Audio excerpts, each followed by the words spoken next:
I had full-size brine shrimp that I'd raised, and so they were hunting that, as I was transitioning them to frozen, and it was so cute watching them chase down those big shrimps and shake them around like a dog shakes his prey.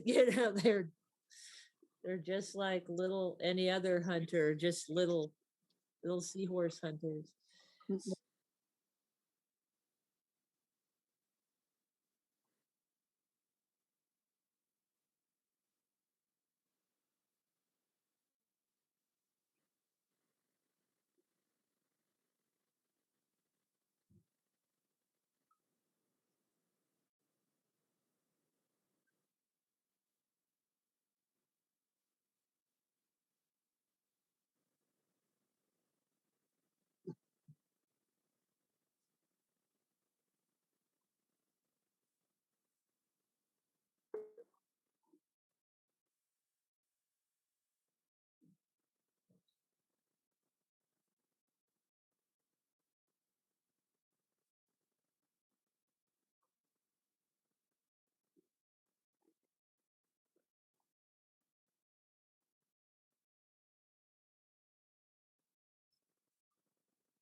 I'll be honest, Kelly, I love listening to what they're doing in Australia because we don't necessarily get that information all the time.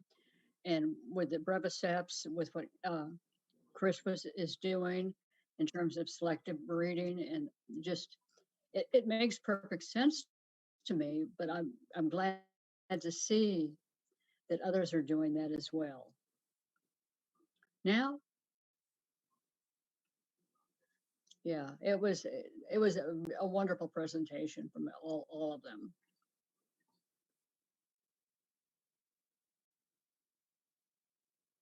The audio is, you can hardly hear it on Facebook or on YouTube, I mean.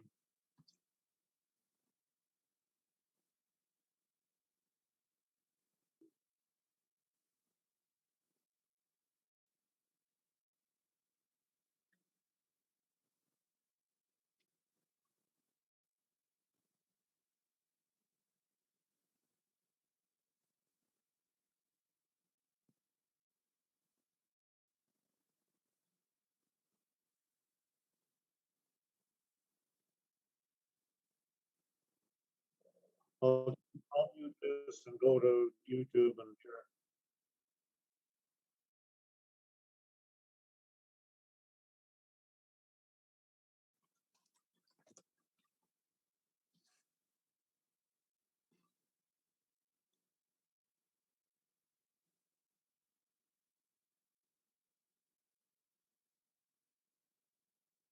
Okay, chat is not open yet.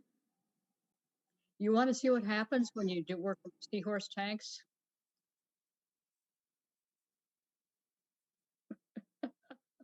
Uh-oh, Cheryl, what happened? I went out, turned on my RODI unit outside because I was plugged into my pressure tank. And I was in a hurry and I wasn't paying attention and I tripped over the hose that was out there, fell forward, tried to grab myself, and ended up grabbing the stairs and laying my arm open all the way down. Oh, ouch. Yeah. Yikes. Can you guys hear me now? Oh, I hear you on Zoom. No, hang on. Let me I see. don't know. I hear the Zoom and I can hear in the background when I, Nope, you can hear me on YouTube now. I can hear it. Make sure somebody in the comments let me know. Okay, sorry. And Salty, I'm going to repeat myself now because I realized what I did. It was when I was at Macna. I had to change all the settings, so I had my, anyways, fixed, I hope. Okay, cool. So thank you, Heather, for making sure we know. And Ray, thank you for keeping up to date. But anyways, what I had said is Happy Wine Wednesday, my usual. I hope your Seahorse tanks are great, that you're great, that everything's great. I apologize for being kind of MIA for a couple of days after Macna. I need a couple days because um, sorry, because I host a few of the events, and while I get so enthralled with all the speakers, Dr. Andy Ryan was amazing. All of the speakers were amazing, and just hanging out with everybody. But then hosting the events, I get nervous and whatever. I need a few days afterwards. But you will see thank you posts. I will be releasing the videos from the speakers at both Women in Reefing and Seahorse and Pipefish. Just give me a little bit to get them out there. But if you couldn't make the event, in fact, I'm tagging Ray because I think he'd enjoy the Australia conversation. But anyways, yeah, I forget what else I was gonna say. Just watch for those posts. And was there something else I announced, you guys? I feel like I'm forgetting something. I don't know. Anyways, we'll get to it. I'm going to ask Heather's. Oh, I know what it was. It's that Salty Reef made a fabulous suggestion about a special guest to have on Wine Wednesday. And Salty, I have reached out to the person you suggested, wink, wink, the special guest, and we'll see. But I couldn't do it this week with Macna. So hopefully next week or whenever he's free. But I did listen to you and reached out, and I think that'd be great to learn more about curing. That's the only other thing I said. Now we're all up to date. Cheryl got hurt. What else? Holly, what's up with you? The I did post on Facebook that Live Aquaria has a 20% discount on all frozen food, Ooh, and I got mine today.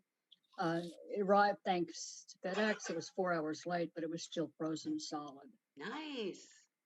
We need that.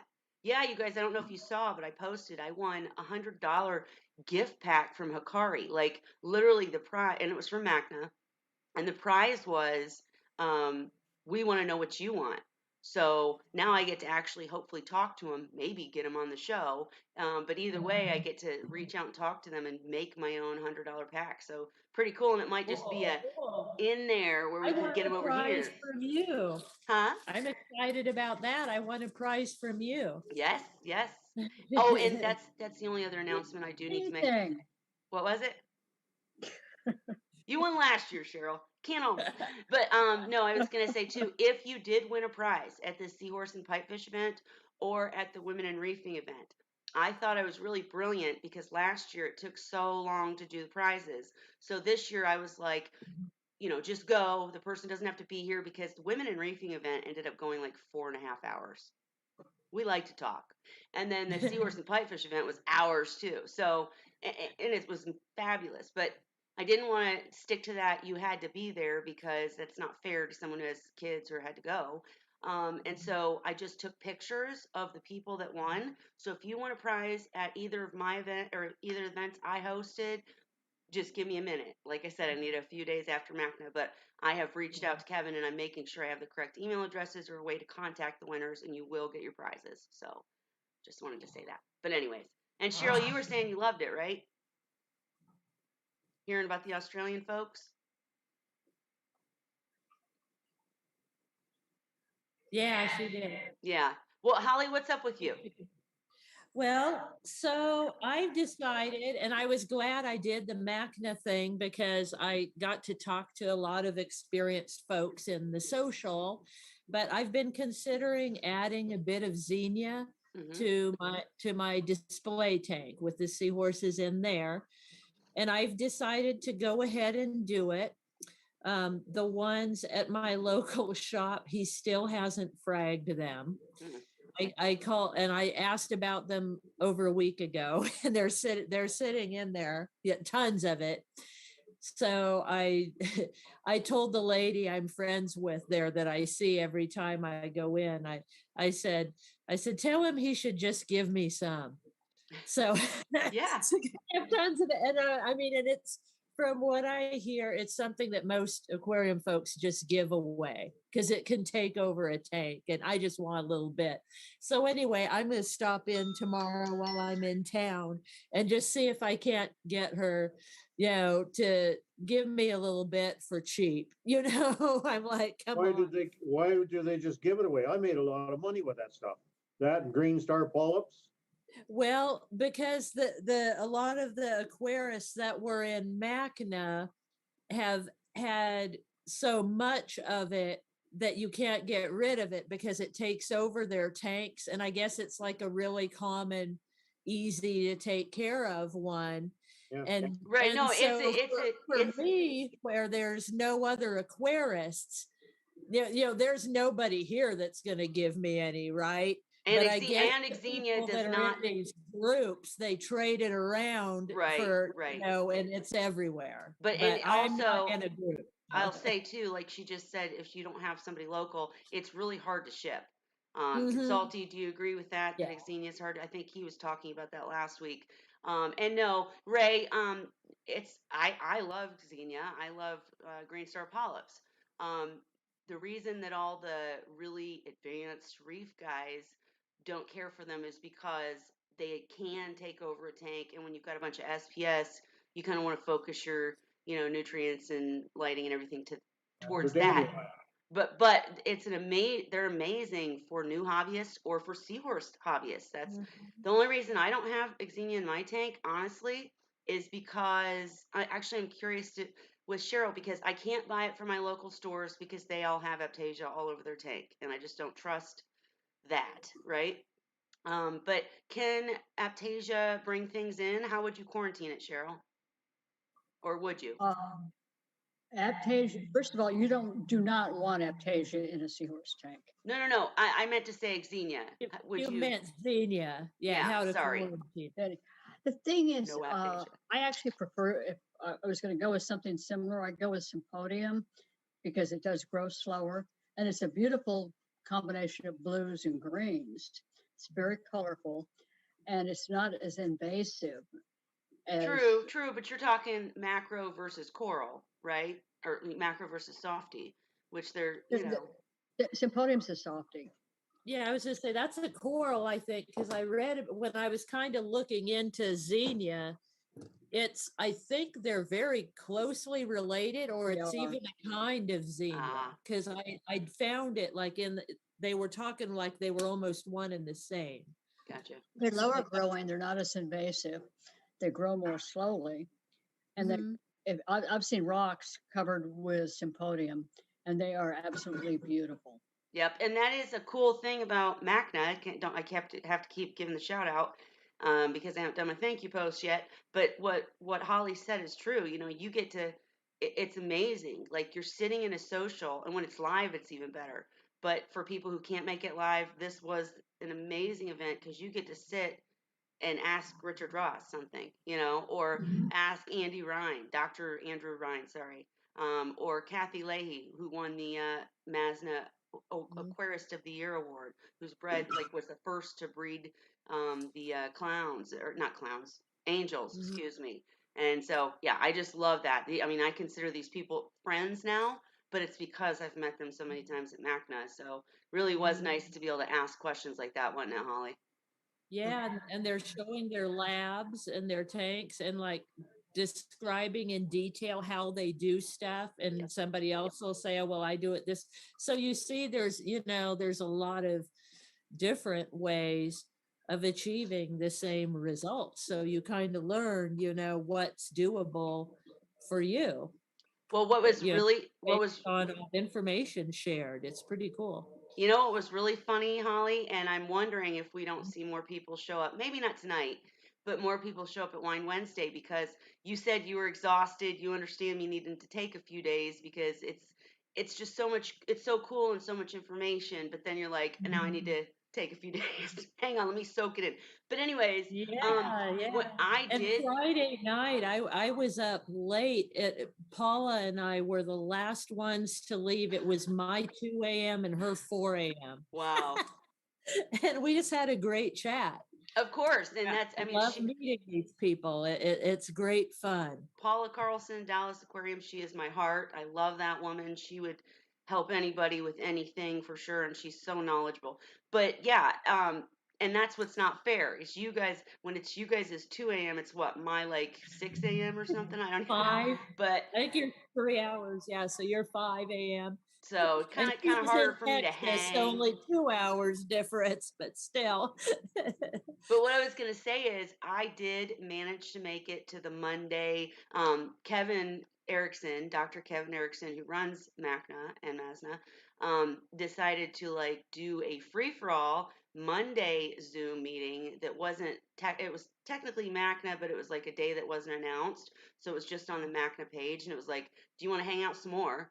And so, all the same people came. And I jumped in that, and you guys, it was crazy. And I missed each of you so much because they Aw. started asking me Seahorse stuff. And I'm like, well, Uh, yeah, it's the reason you can't do that is because of GALT. And they were like, what's GALT stand for? Gut something something tissue. yeah, Because I was like, yeah, yeah. listen, I'm not a scientist, but I bring the smarty pants, the Rays and the Cheryls and the Dans to Wine Wednesday. So if you have Seahorse questions, get in there. But it was really interesting because you're talking about Jason from Live Aquaria and oh, I won't even mention names because I probably shouldn't, but like all these really important people are sitting there talking to me and asking me questions, and it was like fascinating. Yeah, It was awesome, yeah. Oh, and they And were nice. Yeah. seahorses are so different. They really are. it's different with seahorses because Hmm. so many people, I mean, I broke down my reef tank when I finally got really heavily involved with seahorses.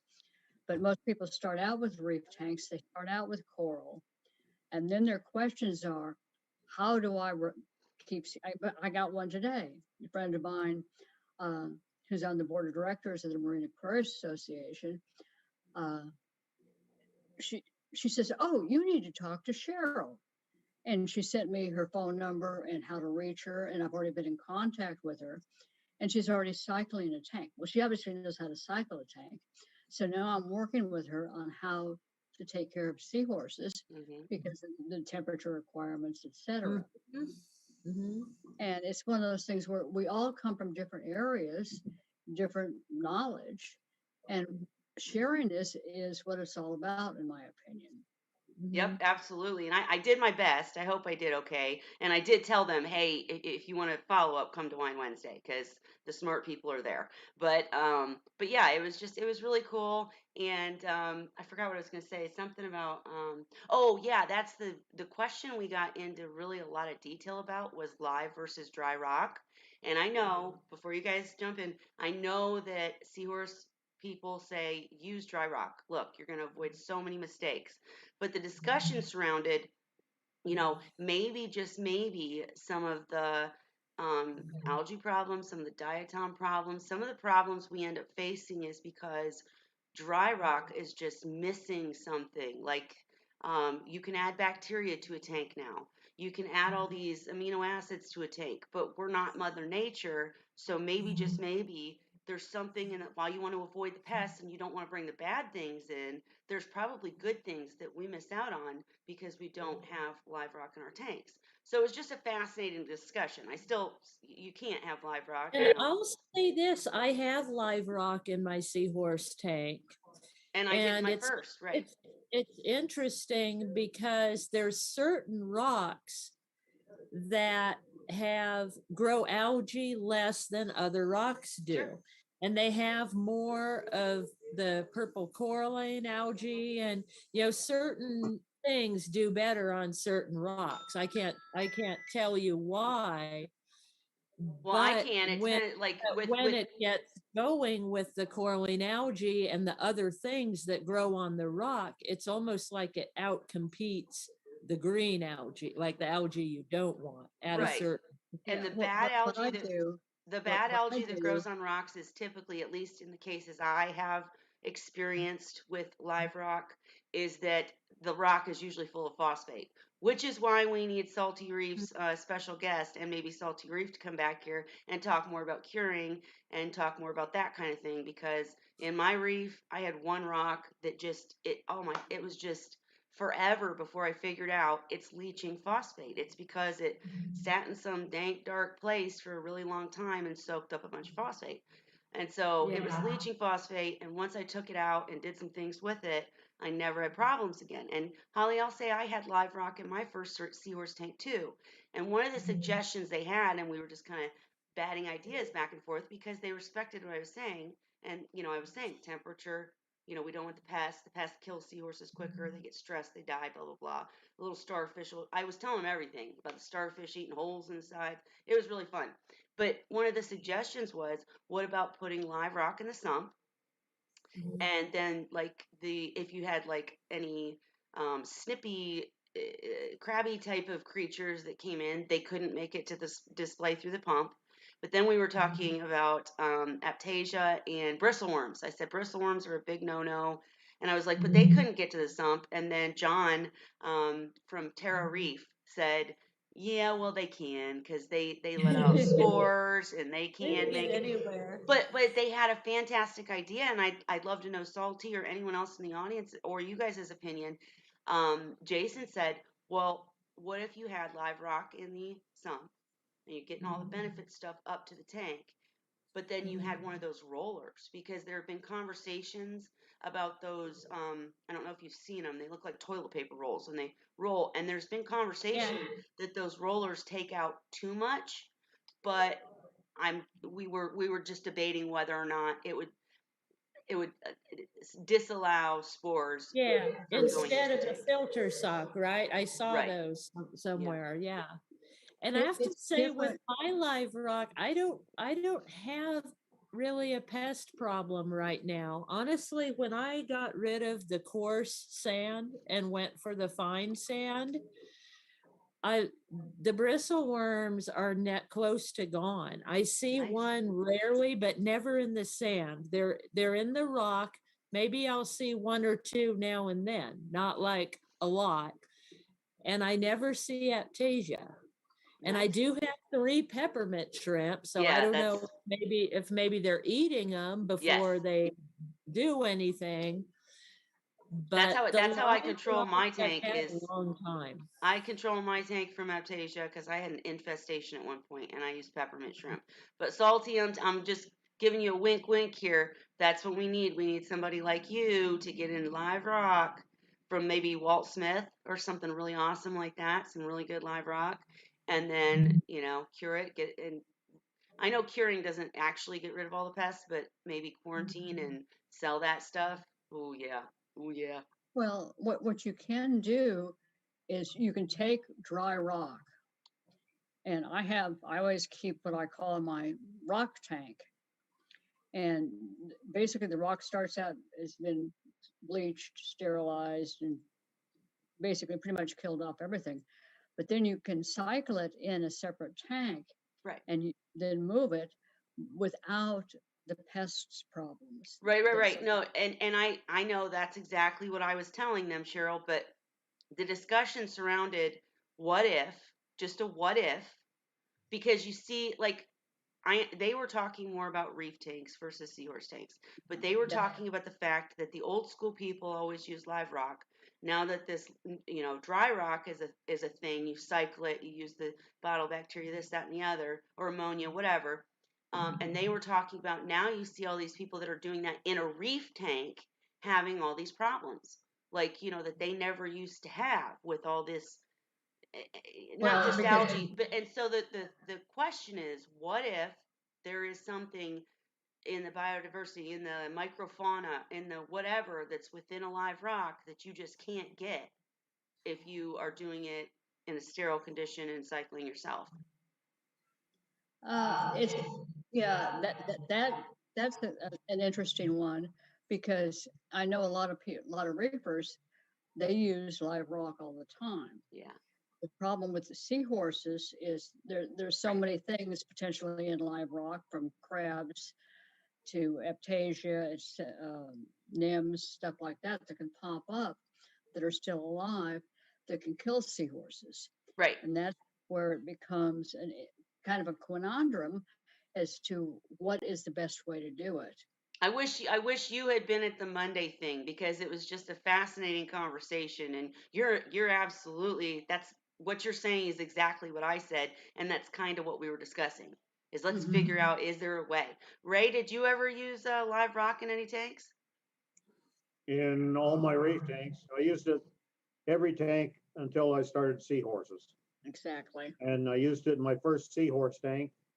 And after that, never used it since. Did you have problems in the first tank?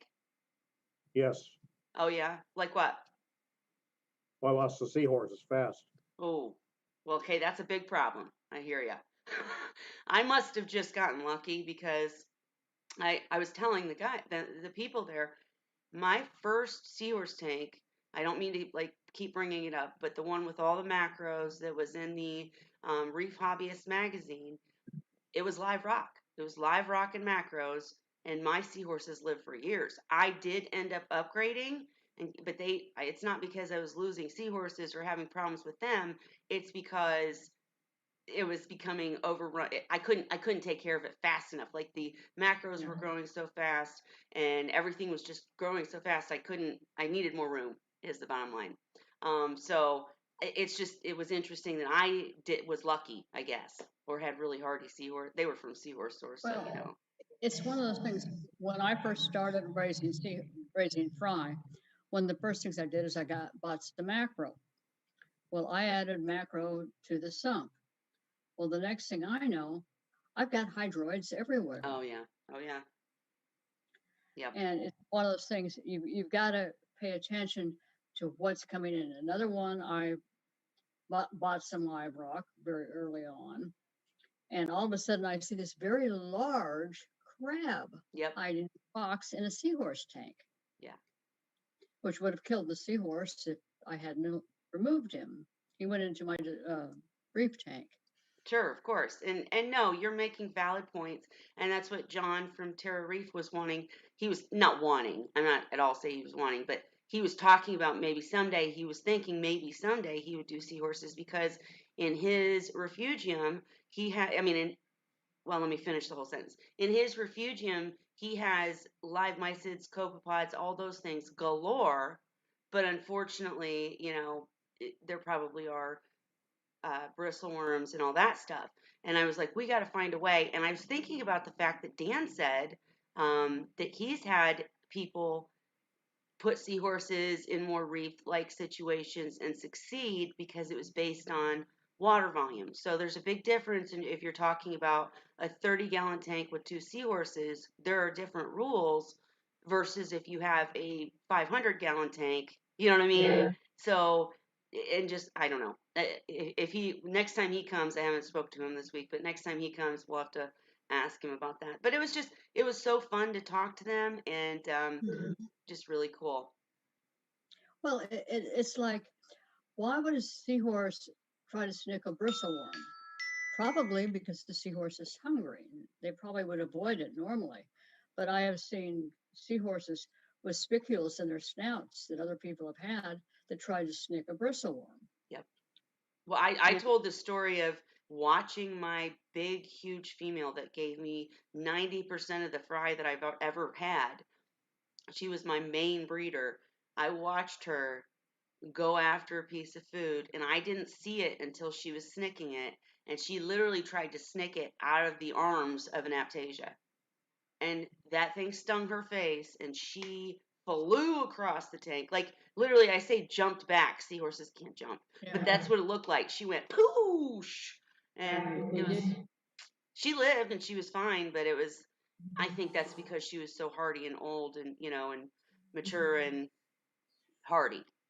Yeah, I think it's not that they're trying to snick the thing. They're trying to get food that the dangerous thing is also trying to get. Like, because the bristleworms will do that too. They'll go after the mysis, when it's, and so that's how it happens, I think. It's not that they're trying to eat the bristleworm. Right. Hey, Chimp the Reefer, what's up? Did you go to MACNA? We've spent a whole bunch of time talking about the amazing conversations we had at MACNA. And Heather also said, and Chimp, we're going to try to have a specialist come on next week or the week following, I'll announce it, obviously post about it, but talk a little bit more about curing and rock and stuff like that that might interest you, hopefully.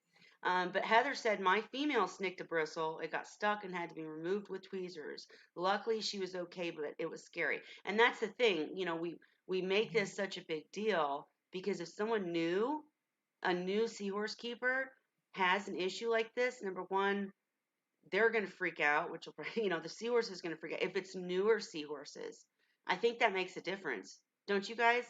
Like if a seahorse has been with you for years and you're terrible like me and have your hands in the tank all the time, which is a no-no, or whatever, they're hardier. They've gotten used to your circumstances. And do you guys think that's true or no?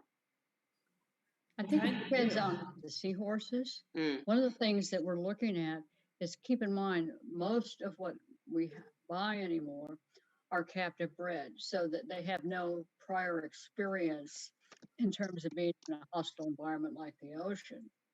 And therefore, they don't have the inhibitions not to snick, whether it be a bristleworm or hydroid or whatever. right. And that was actually another conversation we had. And then I've got to jump to Heather's question because she had a specific question that we were discussing earlier. But one more question we did discuss at MACNA is could it be bad that we like okay, first let me start off by saying this. One of the reasons I worry so much about what we talk about on my Wednesday is because there's a huge difference when you're talking about someone that's trying to breed and taking care of fry tanks or taking care of breeder tanks, because those got to be super clean, sterile, etc. Normal hobbyist seahorse tanks need to be clean and all that too, but that was kind of the discussion is, are we making them too sterile? Like, yes, we have to have maximum filtration. Yes, you got to avoid the bad critters. There's not many things you can put with them and whatever. But if seahorses are not exposed to, like you said, to ever exposed to the actual ocean, and then I don't know, are we messing up with that? I know that wasn't a very good way to say it, but Yeah, it's like with clownfish. Breeders of clownfish are obviously also running very sterile environments. Uh, However, seahorses are much more susceptible to being injured or killed by some of the same, basically the predators that clownfish seem to know how to avoid. well, and they have, the gut blank tissue thing. What is it? Gut associated something tissue? Lymphatic tissue. Thank you. Tissue. So they right, and that's why I really wished I could take all those people and bring them here, and hopefully they'll come at some point because fascinating discussion with them. But I didn't. I could say the things we're saying, but I couldn't say them as well as you guys do sometimes. So Yeah. Well, the thing is, seahorses have a different digestive system yeah, and a different respiratory system than many other species of fish, which makes them in some instances much more susceptible to certain problems. mhm, And you can't compare a clownfish to a seahorse because their entire digestive system, their food system for food ingestion, everything else is very different. They have There are a lot regular of marine gills. fish though that are similar. Yeah, Just take yeah, tangs, for instance. Tangs were my favorite fish, and I had scads of them, but they have a very rudimentary digestive tract as well, just like a seahorse. There's no stomach. yeah. It basically what their digestive system is one long tube, so to speak. And it's why also if when we start overfeeding fry and things like that, we can see them passing live brine shrimp back out into the tank right. because it's moving through so fast. Well, and doesn't GALT also include the information and the studies about them just not having adaptive immunity or only having much less adaptive immunity than other fish? Because that's what I tried to tell them. I was like, it's also that, like, because they were asking about the temperature and all that stuff, and I was like, I'm not going to be able to give you the sciencey answer, but basically it's because we know there's Vibrio and all sorts of stuff in our tanks constantly, right? But they're at Well, low they levels. weren't built to eat dead food, so they're not built to process dead food, which is what we're feeding them when we feed them the frozen mysis. In the wild, they would only eat live. So their food in the wild, they don't have bacteria issues because it's all live and fresh. To- We're giving them frozen foods and they're not built for it. Totally Well, great. yeah, Wait, totally great point. And then all I was saying is, doesn't also include like the reason we keep the temperature low is because seahorses can withstand, just like other fish, the stuff that's in our tanks and it's never going to go away, but we can limit by reducing organics. However, the second they get stressed by a temperature spike, by anything, if the temperature is higher, there's more of those Vibrio or yuckies in the tank, and the seahorse's immune system just can't handle it. Correct? It's Is a that the point? bacteria growth. seahorses basically, I classify them in many respects as a very primitive species. Mhm. They lack a gut. They do not have gills like many fish. They have definite preferences in terms of a very limited type of food supply. And all of this comes down to the fact that they are, in my opinion, a more primitive species. Sure. Well, it was just a fascinating conversation, and I want to be clear, I'm not at all, and I didn't then go against the thought that what we're advising and all of the articles, Dan, everybody has written, they're pointing people in the right direction for sure because what we're doing works. So until we figure out how to have live rock without pests and at a certain temperature, well, what we're doing works best. So that's it. And I wanted to, before I get too distracted, I did want to ask a question Holly and I were discussing earlier. I'm sorry, Heather and I were discussing earlier. Have you guys ever seen, kind of random switching, but I'll forget if I don't ask now. Have you ever seen a seahorse have pouch emphysema issues, but not have buoyancy issues? Meaning, if you don't think the seahorse is pregnant, but his stomach is, or I'm sorry, his pouch is bloating, but he's not having buoyancy issues, what does that mean? Is he pregnant? We don't know it? He's hyperinflating his pouch. Okay. He's inflating his pouch. I've got a male in there. I'm not sure he's pregnant, other than the fact that now the female is skinny. That a few days ago delivered fry, and I thought they were still courting because it was a very young pair. And his pouch definitely got larger over time. But again, right now it's bigger than I've ever seen it before. I So- see mine do that. They like, especially ones that are trying to court. I think they inflate their pouch They and do. make it bigger, and they'll swim around like that for days, like they're showing it off. Oh, I have, Like my little guy in the grow out tank, and he's not doing it right now. I think he's becoming more comfortable with himself. But when he first discovered he had a pouch, he wanted to make it as big as he could. Yeah. And he was I showing have it off actual to videos. everybody like, I have a pouch. I have actual videos of my male swimming around I'm not kidding you. I was about to stand up and show you, but I'm not going to because that would be embarrassing. But he would literally, here's the female, right? He would he would put his pouch in her face and be like, poof, Yeah. look at how big my pouch is. That's what males do. Seahorses So do. he was showing me, he swam up to the front and he's showing me his pouch. Anybody who would look, he was like, look what have I a got. pouch." Kind of reminds me Yeah, of a look at this. 14-year-old human boy. But anyways, let's move on. Sorry. Okay. All right, folks, I'm gonna clear out now and feed the seahorses and go watch the debate. On that note, Ray doesn't want to a hear good about night, Ray. showing off your 14-year-old parts. Ray, let us I'm- know how the I'm gonna debate tell you- goes. Yeah, I'm going to tell you a I quick can't story. Hang understand on, who's Cheryl, let him talking. go. Thank you, That- that- Ray. That is Good night, hysterically. Ray. Good to Keep see your you. heart out. Our campaigns here in our elections last about a month and a half. Oh, wow. They just Our- called the election about a month ago, and it'll be on, the election will be on the 20th of this month. Ray, our campaigns go on for 4 years. What are you talking Yeah, I know. about? They never stop campaigning. Right. I've told this Drives me story nuts. before. Hang on, but I'm- Cheryl. Wait, Ray, I did have Okay. one last question before you go. And Yeah. I'm not going to ask you which way you're voting, but do most of Canada like your current leadership? 50-50. Same as everywhere. And we have a different thing too. Like we've got about 6 or 7 parties altogether, Right. but 3 primary ones. There's what we call the NDP, which is basically the left side.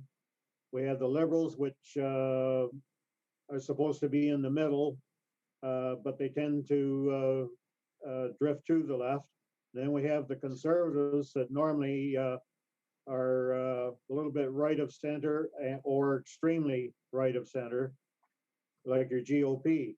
But this time, the new leader of the Conservatives has been steering the Conservatives a little bit closer to the middle. Nice. And as a matter of fact, just got himself forced into retracting a position that he had on guns, and he's sort of been forced into the mid road or a little bit further left on that decision and a few others. Well, that's So- what we need is more leaders that are willing to compromise and get in the middle. We don't have to be at Compromise these is extremes. not Compromise, he hard. just thought he was going to lose if he didn't change his position. Yeah. Well, and I hope they're not just talking, I mean, because I can be Yeah. honest, I've changed my position on many things throughout my lovely life, but I mean it, I Well, really actually promise- change. They promise you the world, and then when Politicians, right. he Yeah. gets into power, we'll end up with a minority government again, like we've had, where you have to have 2 parties to be able to have enough votes to pass legislation. Mhm. And nothing gets done. That's where we're going to be Yeah. again, I'm pretty sure. Well, One I way- hope whoever you're voting for wins. How's that? Pardon me? I said, I hope whoever you are voting for wins. I don't care who it is. I'm Just, middle of the road. I go liberals. you weren't supposed to tell me, but okay. Go watch your debate. Feed your. Hey, Ray, Ray. Last thing, your Seahorse Yep. is doing okay, right? He's still all pinched in on the sides, but he, as far as his actions go, you'd never know there was anything wrong with him. Well, that's good. And how old is he? About a little over 5. Well, in June he was 5.5. Okay, well, I don't want you to miss the debate or to have your night, but next week remind me and we can talk a little bit more about that again, okay? Okay. Thea, thanks night, for all. coming. Good Good night, night, Ray. Ray. Okay, Cheryl, I'm so sorry. I didn't mean to interrupt you. Go It's ahead and tell okay. your story. Well, one of my favorites was a young male Combs, who I raised, and he was probably no more than about 3 inches.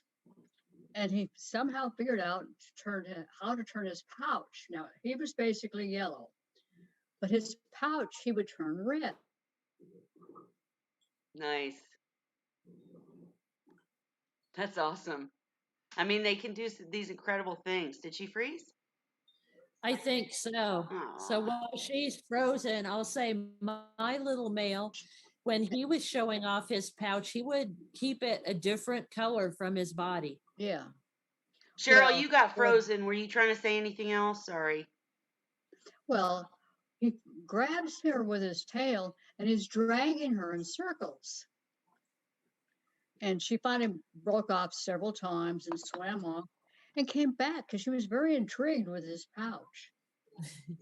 Maybe he it's their peacock. He tail. kept getting more aggressive and rougher, dragging her in circles, making her circle and dance. She swam up and hitched to the top of his head. I love it. And it's funny, it is curious. We should document more how they figure out whether it's just instinct or whether they have to teach each other. Let's do it this way, you know? Well, I don't know. yeah, Mhm. about 3 months later, when they had grown quite a bit more, they did go ahead and reproduce. Mhm. I was watching this thing, and when she went up and hitched to his head, my first thought was, she's either telling him to use his brain or get his head out of his. I love it. I posted something the other day where the male was desperately like trying to eat, and the female, I don't know if a seahorse could ever be full, but she had eaten quite a bit, and so she just hitched on him, right? And he's like trying to get at the food, and she's just riding along, doesn't care, and he's like Yeah, trying to get her off. It was funny, but they sure. do crazy stuff all the time. My little male Scrap, well, he's not little anymore. He's kind of big. Scrappy Doo, who used to be little, that's how he got his name. He was so tiny, but he's kind of a bully at the feeding station. Mhm. Even to the females. He'll get in there and strut his stuff, and even if he doesn't want to eat sometimes in the morning, he'll like sit there and like just posture and like, I'm the king of the mountain. I'm the king of the feeding station. I Well, no, broadcast. Cheryl, I'm really curious because I think in every single seahorse tank I've had, we don't talk much about the males having to, whoops, sorry, having to, like, I'm thinking of like wolves and dogs and pack leaders and stuff, but they do. You always have Yeah. one male that kind of runs stuff. Well, it's like years ago, I got a beautiful bright silver male erectus from Draco Marine. He paired up with a female that I had raised, one of the first seahorses that I raised to adulthood. And every morning when he was pregnant, she would go search the entire tank until she found him. And then she would turn only her head bright silver to match his color. Wow. And it was the most amazing scenario to watch. And it was obvious that she was basically, well, this was when anytime he was pregnant. And it was the only way I can describe it is she was reaffirming their pair bond. I love it. Mhm. And I mean, that's not necessarily, we know from the research that's been done, some pairs stay together through an entire breeding season. Others impregnate a male and move on and find another male. Well, you know what's really interesting to me? Were you done? I'm sorry. Did I cut you off? Were No, you still? Okay. What's really interesting to me is I literally have videos out there saying my male's been with every girl in the tank, and he has. But and I'm talking about my original amazing breeder pair that is unfortunately no longer with us. They'd be, I think, 8 now or 10 something. Anyways, they died of old age, I believe, or there was nothing wrong. They just eventually passed. But they were so much bigger than everybody else in the tank. This male was my big, huge. I mean, I swear he was at least 10 inches. And he was just huge, and he was purple looking, sometimes black looking, but he was just gorgeous. And then I had this beautiful white female that was almost as big as him, not much smaller. And they always gave me the best fry. He would run off and he would mate with other women for sure. She never did. She'd rather spill her eggs than give them to somebody else. yeah. So women are faithful and men aren't. I guess that's it. Well, Just it's the So kidding. an same. individual thing. Yeah, I it's the mean, same if thing they she find in the didn't want to wild. tolerate, if the others, weren't as good at the dance, it's kind of like Candy when she lost Sandy. Now she's hooking up with Scrappy Doo, who is her son. Yeah. But after Sandy passed Incest. away, yeah, I mean, she didn't want anything to do with Scrappy Doo when Sandy was still around, Right. because Sandy knew what he was doing as far as the dance thing, and Well, now I think I Hugh think, is learning, and it's interesting to watch is because what he's done is he's started paying attention now. yep. He's watching her and trying to match her to whereas he was just trying to overpower her Yeah. before. Right. Yeah. Now he's trying to learn it. And I was going to say, you bring up a good point because I don't believe, I'm sorry, but I don't believe for a second that any seahorse pair is monogamous for life. I think that they can be monogamous for sure. But I think that if their partner dies, they will move on. Their whole, they want to reproduce. However, I was going to say in my case with my big, huge, gorgeous purple male and beautiful white female, I think that the female didn't want anything to do with the other boys because they were all smaller. I think they like big, you know.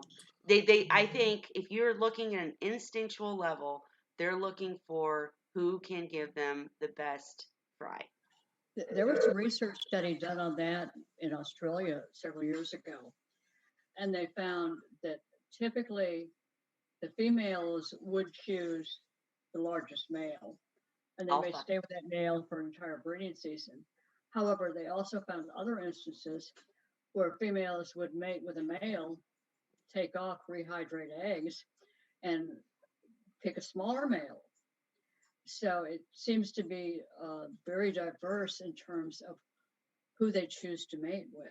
I will never forget watching, because as I was saying, I had the big purple and the big white, and they kind of gave me beautiful fry all the time that were so healthy. And then I had younger, um, very pretty seahorses, but a male and a female, and they constantly gave me fry. But then at one point, the bigger purple male, for some reason, took eggs from the smaller female, and then, no, I'm sorry, I'm wrong. I'm sorry. The younger male took eggs from a different female altogether. And so when Mm-hmm. his partner came with eggs as scheduled, he was already pregnant. And it was Yeah. so sad. I have a video of it where she's like nodding, "Come on, let's go up, let's go up." And he's like, "Can't, honey, I'm preggo." You know. So, who Well, knows? the thing is, they're not, depending on the individual pairs, what they found with the research study, I think it was on Hippocampus whitey, Oh, yeah. is some females will mate with a different male every time. Other pairs will stay together for an entire breeding season. And there was no clear information as to why they made those decisions. So unless we become seahorses and figure it out, we're just we're not going to be able to Hey, say this is they're the like fact. they're like humans. Yes. Yes, true. Yeah, individuals. I like that. Hey, Cheryl, but and I got distracted. I love these conversations, but just to go back, you in your opinion, a seahorse could not have pouch emphysema without having buoyancy issues. Is that correct or not? They should not know. Okay. Because the thing is with the pouch emphysema, they're getting they're getting a buildup of carbonic anhydrase, which is basically making them float. If they have a big pouch, they're not floating. Either they're pregnant or they're trying to impress a female. Yes. Okay. And they could stay that way as Holly said for days, right? Yes. Okay. And then if that be the case, and I know I wish Dan was here, but so because I've read his articles and I'm when I'm live I'm just for the moment and I'm drinking wine, but I'm trying to remember exactly because I know pouch emphysema is considered part of GBD, but Dan explains all the time it's really not. It's different. But if a seahorse gets internal GBD, they don't float. So is it that different? Why is it different? Okay. Internal gas bubble disease, they can be floaters. I've seen that happen. It depends on what's causing it. Okay. And whether they're basically, when they get a buildup of carbonic anhydrase, whether it be in the body or in the pouch, they're going to float. However, they can also swell due internal organ problems, which will make them swell up and look like they have gas bubble disease, but then they will sink and lay on the bottom. So there's two very different pathologies there in terms of what's causing it. Yeah, I can't remember. I'm going to ask him and I'll try to remember to talk about this next week too, because Dan explained that just like you did. And he even went into more detail, like when it's I don't want to say liver failure, that's not right. When it's some sort of organ failure, they sink. Whereas when Well, it's, keep in mind too, seahorses are obviously saltwater species. right, And one of the things that happens when we're feeding them frozen freshwater food, what Holly said. that that is a suboptimal diet. They're not getting the EPA and DHA that they need for their lipid profile. And it's also potentially causing organ damage within the seahorse. And that's where you get into the inflated body where they sink to the substrate. Well, and Cheryl, you never have GBD issues now. Neither did Dan, neither did Ray. And the rest of us, when you guys say stuff like, I remember in Seahorse Sources group, one of the other experts, I think it was Kevin, said, oh, we don't even see that anymore. That's outdated. And I'm like, I had a seahorse with pouch emphysema like a year ago. What are you talking about? So the fact that you don't have those problems, and say someone like me might, is are you unscientifically convinced that it's organic related when it's pouch emphysema? And how does that turn into the buildup of whatever you just said? Okay. Pouch emphysema basically is going to be caused by either an infection in the pouch or basically detritus left in the pouch. I have cured pouch emphysema on more than one occasion with a simple pouch flush. And it was simply my water quality wasn't good enough, so he ended up getting PE. But that's very different than what you're talking about in terms of like fatty liver disease. It was one that was extensive studied in lionfish because they were feeding them freshwater live mollies and guppies and stuff. And they found they had massive problems with the whole body swelling up. And I'm not trying to detract from your point because it's a good one. We need to like schedule a whole Wine Wednesday to talk about feeds again and go into what you're talking about and how it can cause Yeah. problems, because I It, totally agree. But I basically want to say this for anybody out there, whoever has seahorses that you run into the pouch emphysema problem. I have, I've run into it numerous times. I take the expert's advice and I try to fix the tank, and that has worked. But sometimes it's just so odd. Like I know the tank's okay, but I don't know. We just need to discuss it further, I think. well, But don't the feel thing bad is, because it happens to yeah, me. no, keep in mind when you're dealing with any species that are basically not truly domesticated, Right. they're going to hide medical problems extremely well. I mean, we ran into that when we had the veterinary clinic, and people used to bring in birds, and we would do a laparoscope and examine their internal organs, and they had massive issues with aspergillosis, and they probably only had about another 3 to 4 months to live, but you wouldn't know it to look at the individual Right. until it hit the critical stage. Right. Well, we're gonna And dive deep. Oh, go ahead. Sorry. yeah, Go I ahead. was just gonna say that's normal in most species. I've got a dear friend that was diagnosed a couple of years ago with stage 4 cancer. She's still doing very well, but it took them months to come up with the diagnosis. Right. Hard to tell what's going on. Yeah. Well, and look, I mean, when I lost Sandy, it was due to a bacterial infection of some kind. I don't know exactly what, but you would think if there was a problem, I would have, in the tank with the water, I would have lost my other seahorses, and everyone else is fine. So maybe some individuals are hardier than others. Yep. Now he was breeding often, and I think my theory on it is that because he was constantly opening his pouch, opening his Flushing. body Yep. for flushing and getting Eggs. pregnant and having fry, perhaps he was more susceptible to bacteria because of that, because he was absorbing it in that fashion. I don't Well, know if and not that's only that, but really I mean, 100%. any woman will tell you And pregnancy is stress stressful. from all the pregnancies, maybe. Pregnancy is Holly, stressful.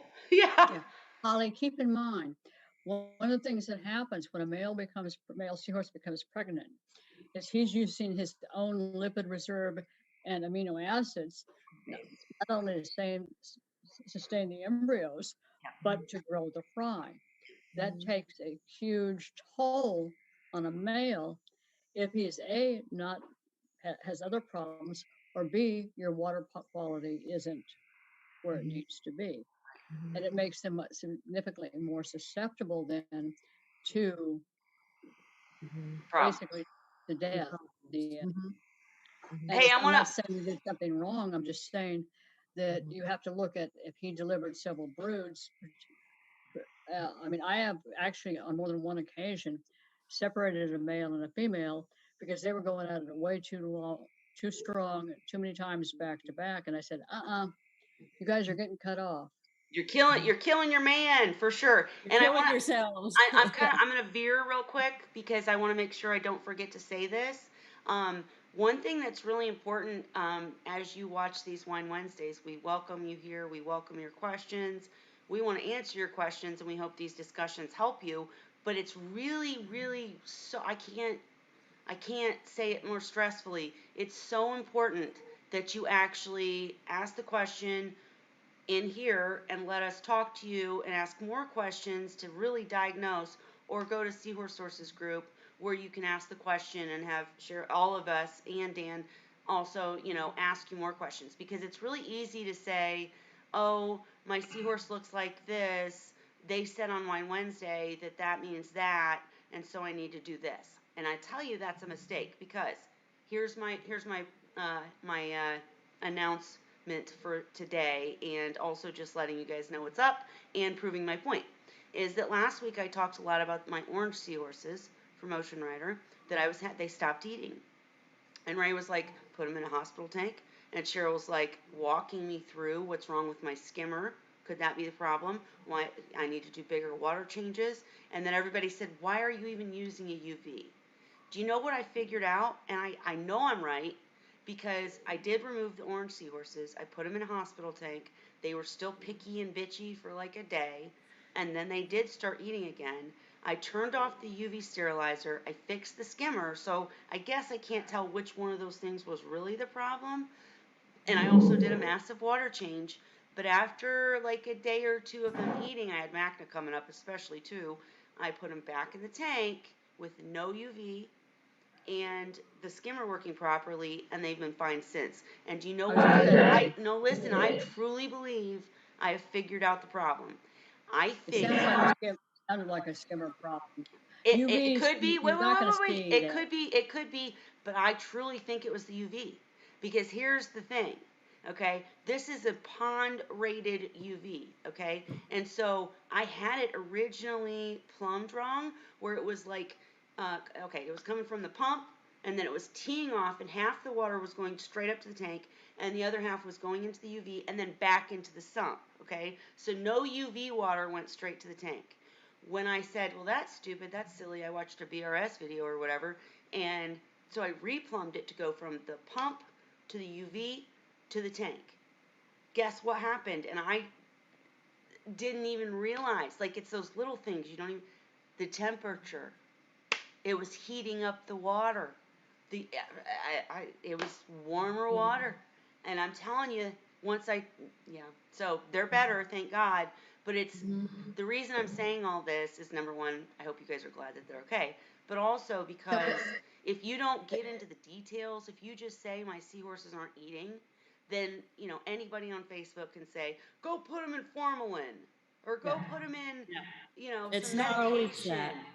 You got to give Thing the is, you have to details find to the figure it out. And source. Problem. you guys helped me figure it out though. You guys talking about the UV last week, and somebody said something about temperature, and it fixed everything. So Well, temperatures will prove lethal to seahorses. There's no right, doubt about it. And this is basically when we're working with somebody that has this problem with a seahorse, we ask a lot of questions because we're trying to narrow down what is the cause. yep, And absolutely. until we can narrow down the cause, we're not going to be able to help somebody basically bring that seahorse back.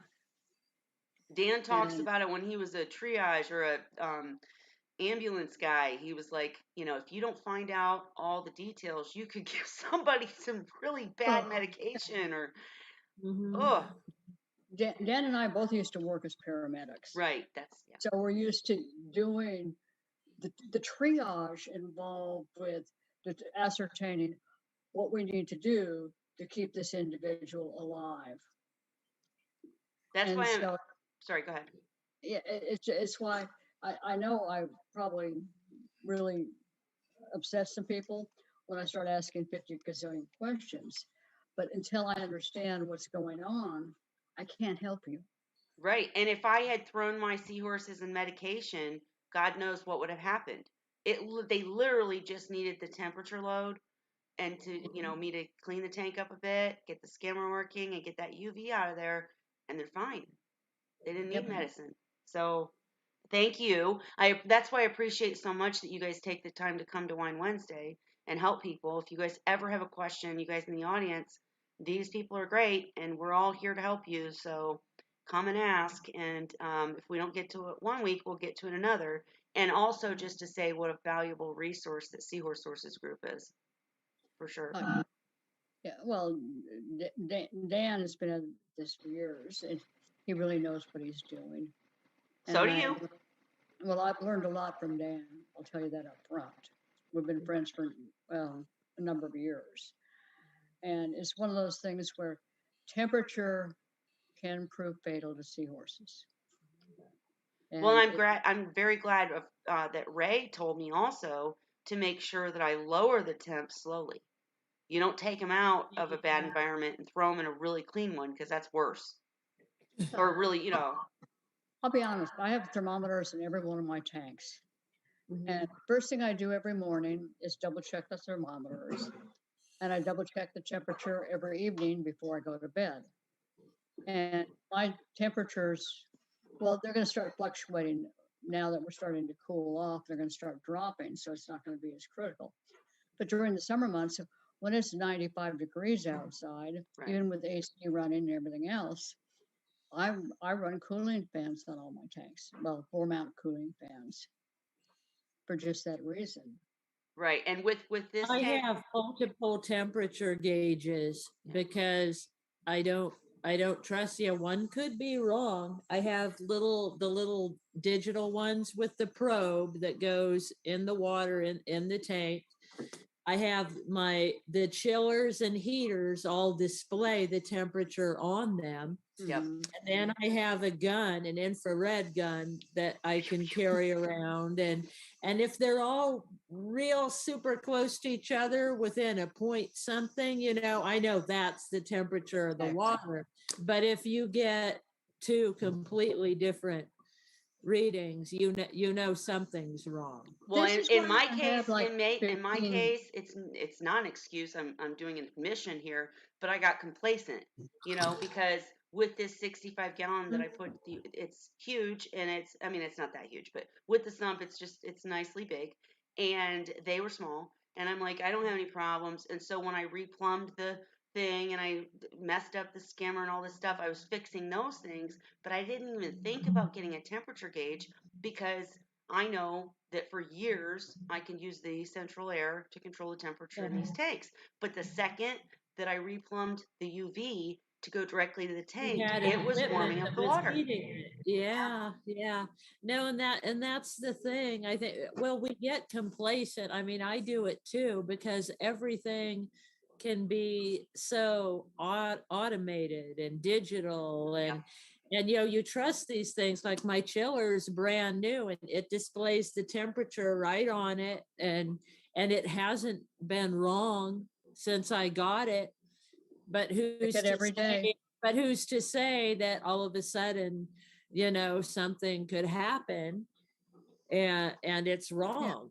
Yep, you just Well, you get used to things working. That's why, so many people Yeah, and don't it's use one less I mean, canister thing to do, filters. one less thing to worry about, Well, a lot because of we all people, have busy lives, so you're yeah, and thinking, a lot of "Wait, this people, takes care of itself, so I can take care of some other stuff." right. And then that you don't notice that thing goes wrong. Right. So I didn't I even leave notice that my leave nothing temperature to chance. I didn't even Literally. notice that my temperature gauge in the tank was no longer there because I hadn't looked Yeah. at it in so long. I mean, I just didn't even notice. And that's why many people say kind of steer clear of canister filters with Seahorse tanks, not because they're bad or they don't do a good job. In fact, Dan's first advice when I had problems with a bacteria bloom in my new all-in-one was hook up a canister, stuff it full of crap that's going to get it out for sure. But when people hook up a canister, they're like, that's awesome, that's working, and then they forget to clean it, or I don't know, Yeah, it's and just easy to that's get. why I don't like those. That I mean, I have one still in storage that they're such a pain in the butt to maintain, because to clean it you have to dig everything out and replace the stuff. I like the sump is so much more accessible. But yeah, I used to use canister filters, and yeah, they're great if You you're take care on of them. it. Yeah.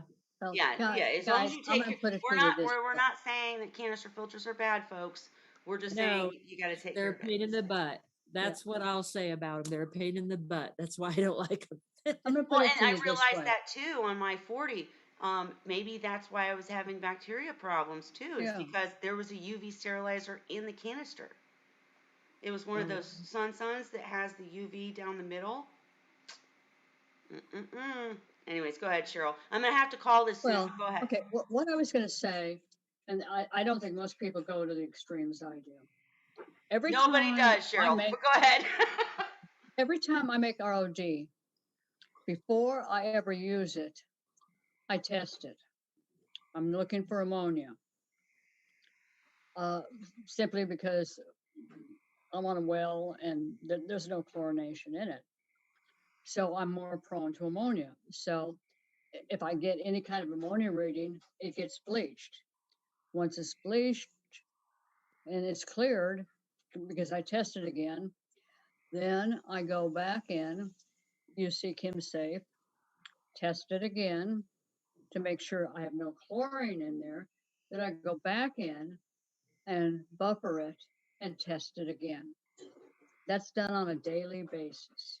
Holy moly, is all I got to say to that. But no, I that's have never tested my Rode water since I put it in, and I mean I'm on, public water. I'm not on a well. Um, but one thing I remember from Mackinac, Kelly, the salt. we were talking about, yeah, we were talking about the salt Yes. sometimes missing elements, like magnesium, I think was what people were talking about. Yep. But another thing that was brought up was like chlorine, and you were gonna tell me what's a good chlorine test Okay, hang on.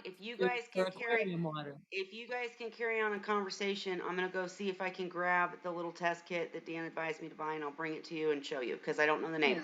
But Awesome. I wanted to talk about salt, Holly, so I'm so glad you brought it up. Yeah, And I the almost one thing forgot I about test, that. the one thing I Well, test in my yeah. RODI water is TDS. If the TDS is good, I I feel do better. that. But hang on, go ahead. But I have an automatic, it's digital, and it reads it, and I can switch between incoming and outgoing. So I Mhm. found out that my incoming TDS is about 50, which Oh, isn't actually as bad as I thought it was, because in our water report, which is another thing we talked about at MACNA, is reading your source of water, the water report, like from your district right. or whatever. So I have one of those, and their TDS but I mean, we're a big county and all different kinds of terrain, and our water comes from different places throughout the county. So it's saying that 120, I think, was what they were saying could be, in their TDS numbers.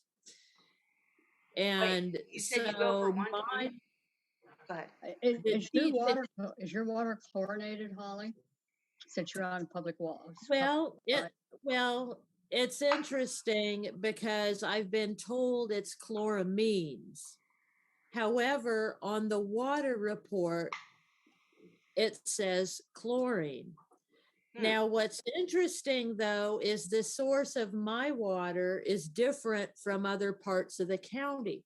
So No I doubt. don't see how they could have the same report for all of us because I'm in the mountains.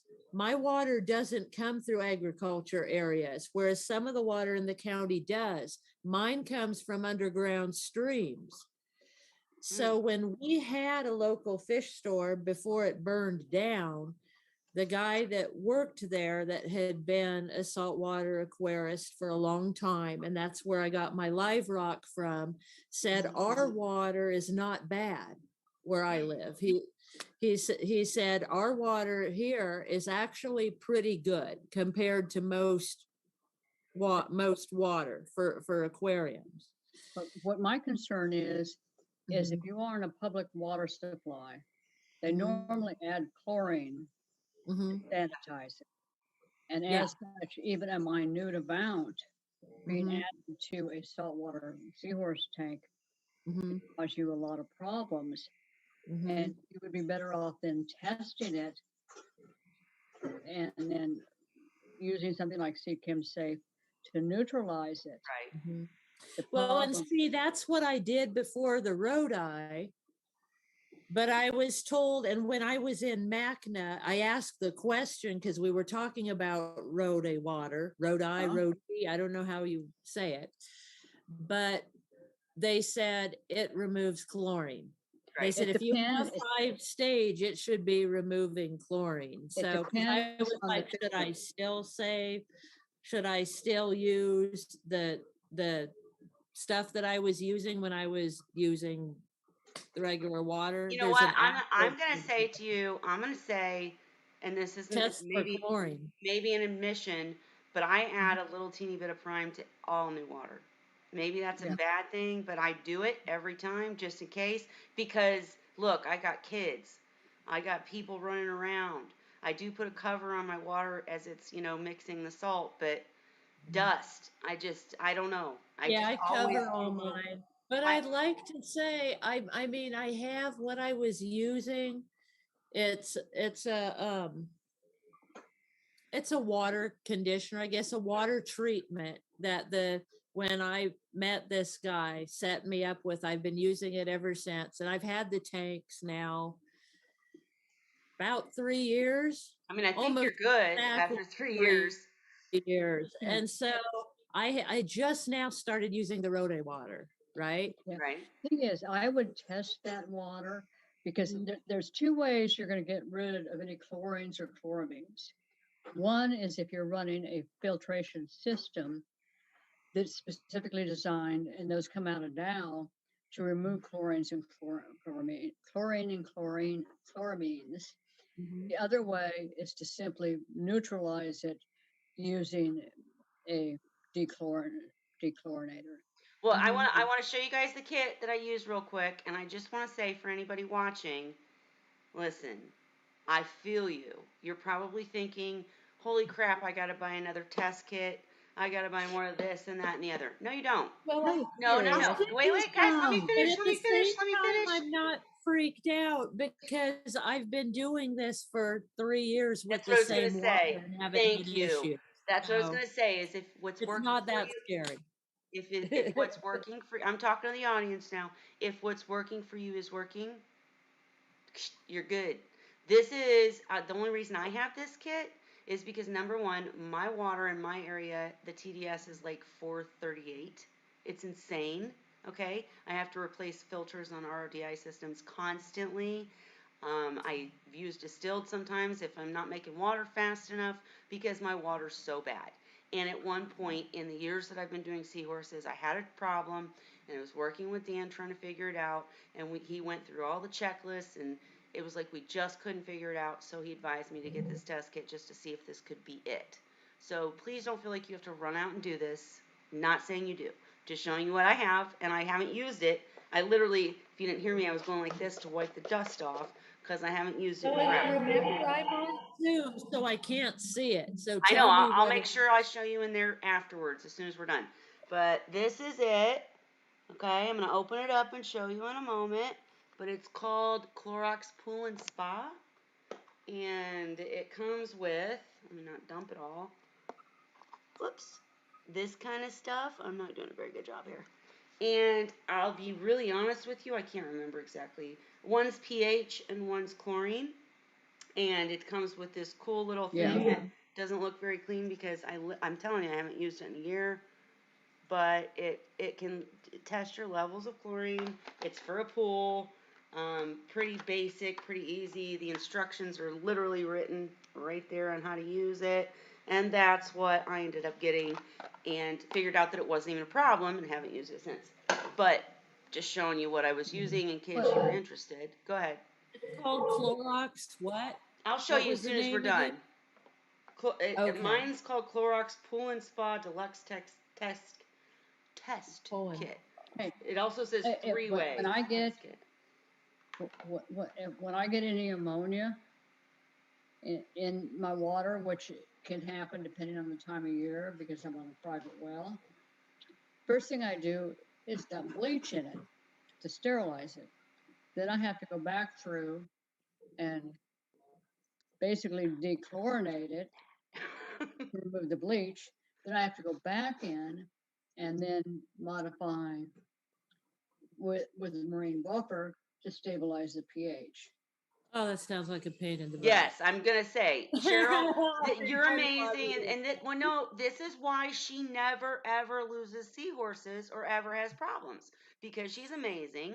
And if you want to know how to do this stuff to the T and do it right, Cheryl's your girl for sure. And I look up to her and I take her advice constantly. But yeah, one of the Well, reasons I probably have problems is I'm not going through all that. But go ahead, Cheryl. Well, the thing is, I've been raising seahorses for 17 years now, Right. constantly. Yes. And I have made my mistakes along the way. Sure. And one of the things I've learned to do is basically use precautionary maintenance to ensure that I don't create a problem for myself. There's absolutely nothing wrong with your statement because you're absolutely right. I just try to let anybody out there new that's starting up with seahorses or keeping seahorses, don't jump your own shit because I don't do it. You need to test for ammonia. You need Sure. to bleach if you've got ammonia. You need to treat to dechlorinate it if you use ammonia. And then you need to modify and double check your pH. True. And that's not getting into the RODI system that I have or some of the other crazy things I do.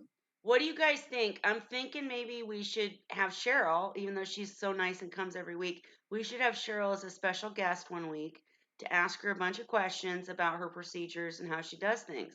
Learn from her for sure because she's amazing and she, has all of this expert advice that she's learned over all these years. I'll tell you my method. I use an RODI or distilled water. I throw a little bit of prime in. That's it.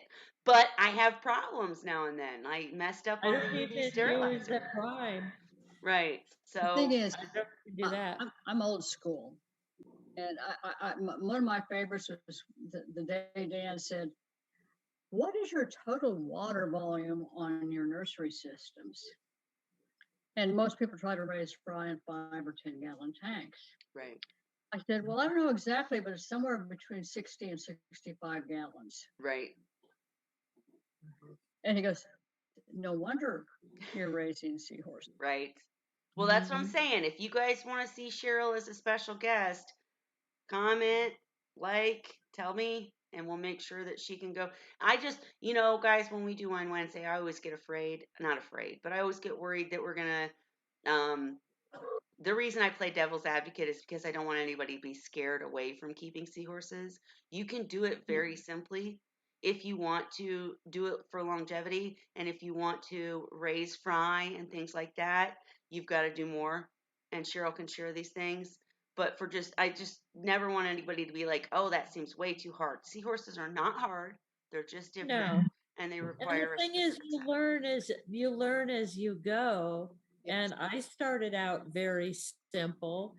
And I mean, yeah, I've made some mistakes, and We all have. you know, and water's not always perfect, but you know what?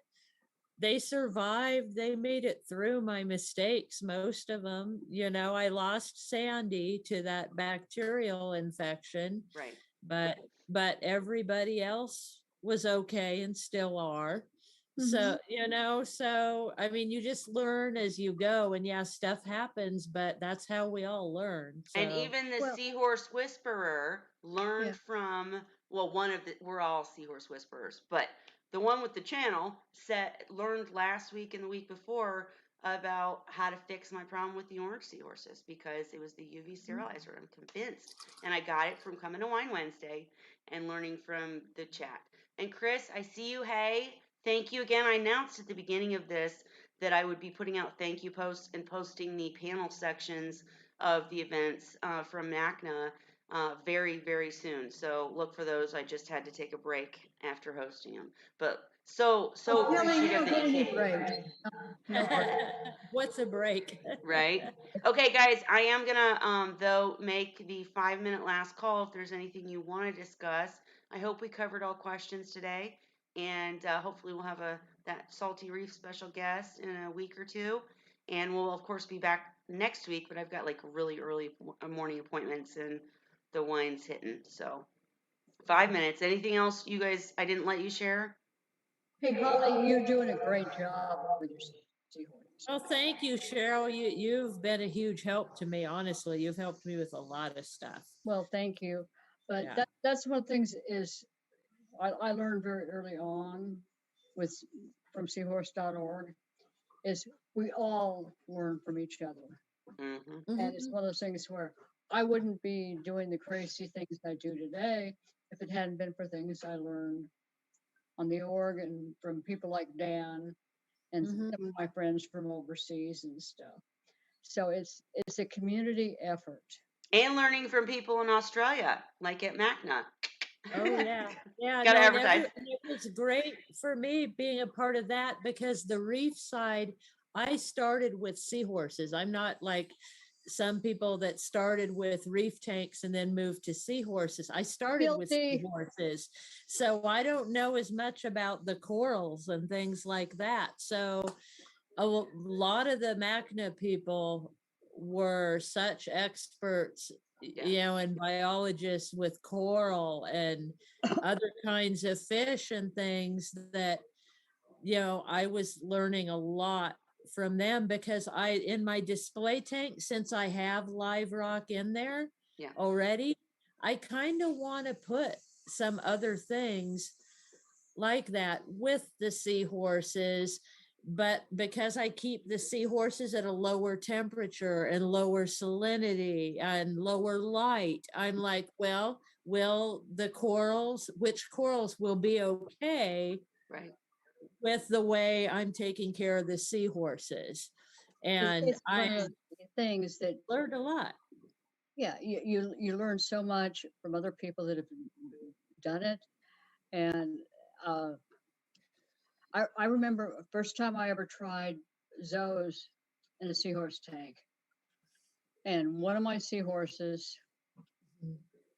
apparently, the, actually, it turned out to be a pally, but one of my seahorses dragged his tail across it, got Mhm. stung, hit the substrate, started convulsing. Mhm. I stuck my hand in to remove the rock that it was on, and because I had another young seahorse that was moving toward it, I got stung. Oh no. Ended up with my arm because I knew there was no cure for it. With my arm packed in ice packs from my elbow all the way down to my hand for over 45 minutes, and I felt like I was on fire. Oh, Mm. Needless to say, that pally was removed. It was sold to Mrs. O by a local fish store. And anyway, to make a long story short, I can put a rectus in a tank with corals. Mhm. They'll hitch to anything. Yeah. They'll hitch to anything. I can put combs in with Kenya's variety of different softies, Nephthia, stuff like that. They will not go near it. Because they Mm. instinctively know what those corals are, probably, 'cause Well, the it's thing their is, yeah, area. they're considered one of the few true reef-dwelling species of seahorses, and apparently they have adapted by avoiding corals. Mm-hmm. So it's a very different perspective. Well, the Mhm. one thing that I did say when I was talking to everyone at the Monday Macna with John from Terra Reef, Jason from Live Aquaria, and Kevin, and all those people, is I did say that we don't get anywhere if we don't experiment. So it's risk tolerance. I know we say that all the time on this channel, but it's if you're somebody who's buying a pair of seahorses and you want your seahorse tank to live a long time and be happy and healthy, you go with the less riskier options. And you just, stick to the rules and do what you're supposed to do, have heavy filtration, don't add stuff, blah, blah, blah. That's how I was for years. All I had in my tank was snails, maybe macros. Now I'm getting to the point where I'm like, I'm looking at adding some gonnies to my seahorse tank just to see how that works out. And I know a source that I trust. And so, nobody's ever saying that anything's wrong here. We're telling you if you want to set up a seahorse tank to make sure that your seahorses live a very long time, maybe that you want to breed and you have to have a different kind of tank if you're trying to breed versus if you're trying to just keep a couple seahorses for a beautiful tank. So the more we experiment, the more we try things. It's terrible when there's loss, but then you come to Wine Wednesday and we all help you fix it, right? That's it. It's like the guy that I saw that had a carpet nymph, which Yeah, you can't. they can kill you. Right, And he had seahorses in the tank. right. And I messaged him and said, well, you need to get the seahorses out of there. He goes, no, if I lose them, I'll just go buy some more. Well, right. There are jerks out there too. And you know what? I shouldn't even say, wait, I shouldn't even say jerks. You know what? As much as it bothers me, if somebody wants to go out and buy and spend their money and buy new fish all the time, make sure you're doing captive bred and not taken from the ocean. And then it's none of my business, frankly. I wish those types of people would not go online and give advice. And I wish Yeah. they would be honest. But besides that, I'm not going to tell anybody else what to do with their tank. We're here to provide help if you have a problem. We're here to Exactly. share our personal experiences and the knowledge of people that have been doing this for 20, 30 years. And, that's about the size of it. And so, in between us, we do things differently. And I am going to try experimenting with some new things because my risk tolerance level has gone up because I trust myself more in taking care of seahorses. I had this huge problem with the oranges, and everybody at Wine Wednesday last week and the week before was able to help me fix it. So I'm, more. To both of you, you both have successfully raised seahorses. Mm, You're both very dedicated and very, very willing to learn. yeah, everybody And should be. it's one of those things where without experimenting, without trying different things, we would never move forward. That's right. I mean, for instance, Chris Carey, hope you're still there, who presented at MACNA, which that will be released soon, the Seahorse and Pipefish event. Sorry, the Seahorse and Pipefish event at MACNA. He covered his color breeding. Right. I can't think of the right word. I'm so sorry, but his color project. And we have for so long said, you can't buy from color. Da, da, da, da, da. And I still say, don't buy for color because they could change. But he's looking at genetics and literally taking and trying to breed color into seahorses. He's going to end up right. It's like clownfish. Look at what has been done with all the different types of clownfish. Oh my goodness. You And guys do this to me every seahorses, time. I'm sorry. Dan wants to come you in now. can, Every time I say, I'm calling it. yeah, Okay.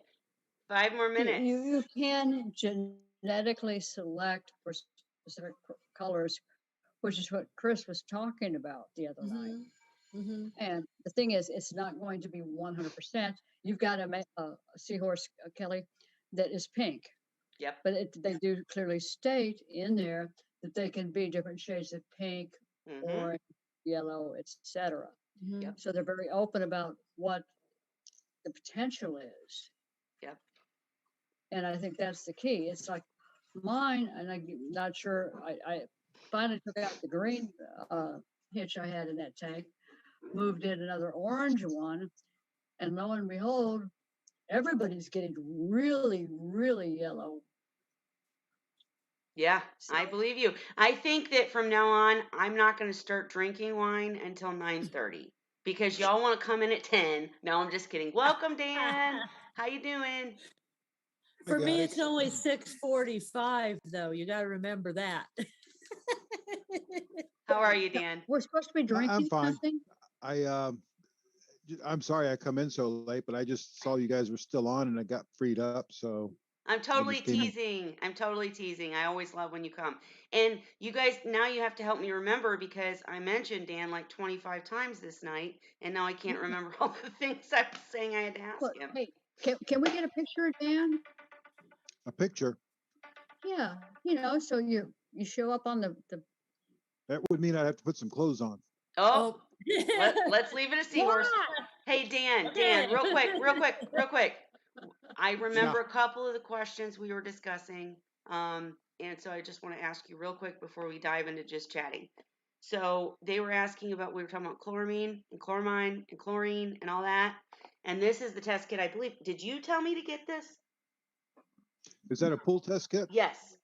Yeah. Yeah, a pool Okay. test kit, a regular chlorine, the OTO solution will tell you there should be a little bottle in there with OTO. Yep. Okay. You basically add, I forget what the drops is now. It's like 5 drops I was to gonna say 5 4 or 5, mLs. If it turns yellow at all, you have chlorine or chloramines. That's it. Mm-hmm. Yeah. So you put 5 drops in 5 mLs. If it turns any shade of yellow, there's chlorine or chloramines. Gotcha. The Okay, thing and is, you another can. question I'm thinking of that I really, you were here and I was discussing you is that we were discussing at MACNA in a side chat, live rock versus dry rock and possibly making seahorse tanks too sterile.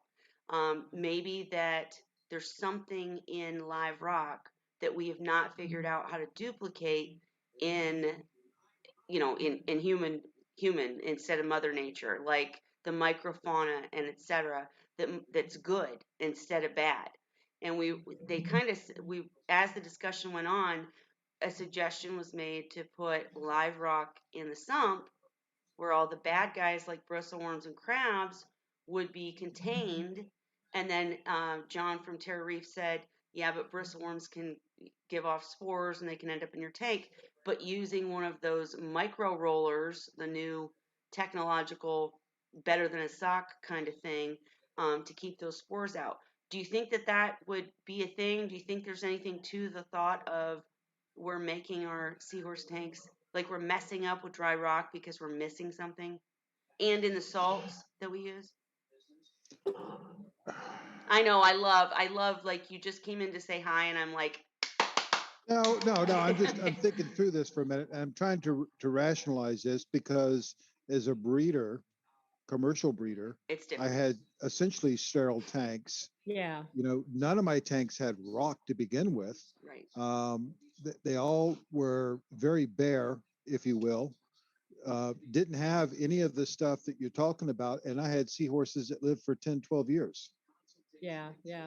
So, Right, you can do it, and I totally agree, and that's kind of where the discussion went, is that there's a big difference if you're trying to keep seahorses for a very long time, and or if you're trying to breed them, versus trying to make a pretty habitat that's beneficial that 2 seahorses could maybe be happy for whatever long period.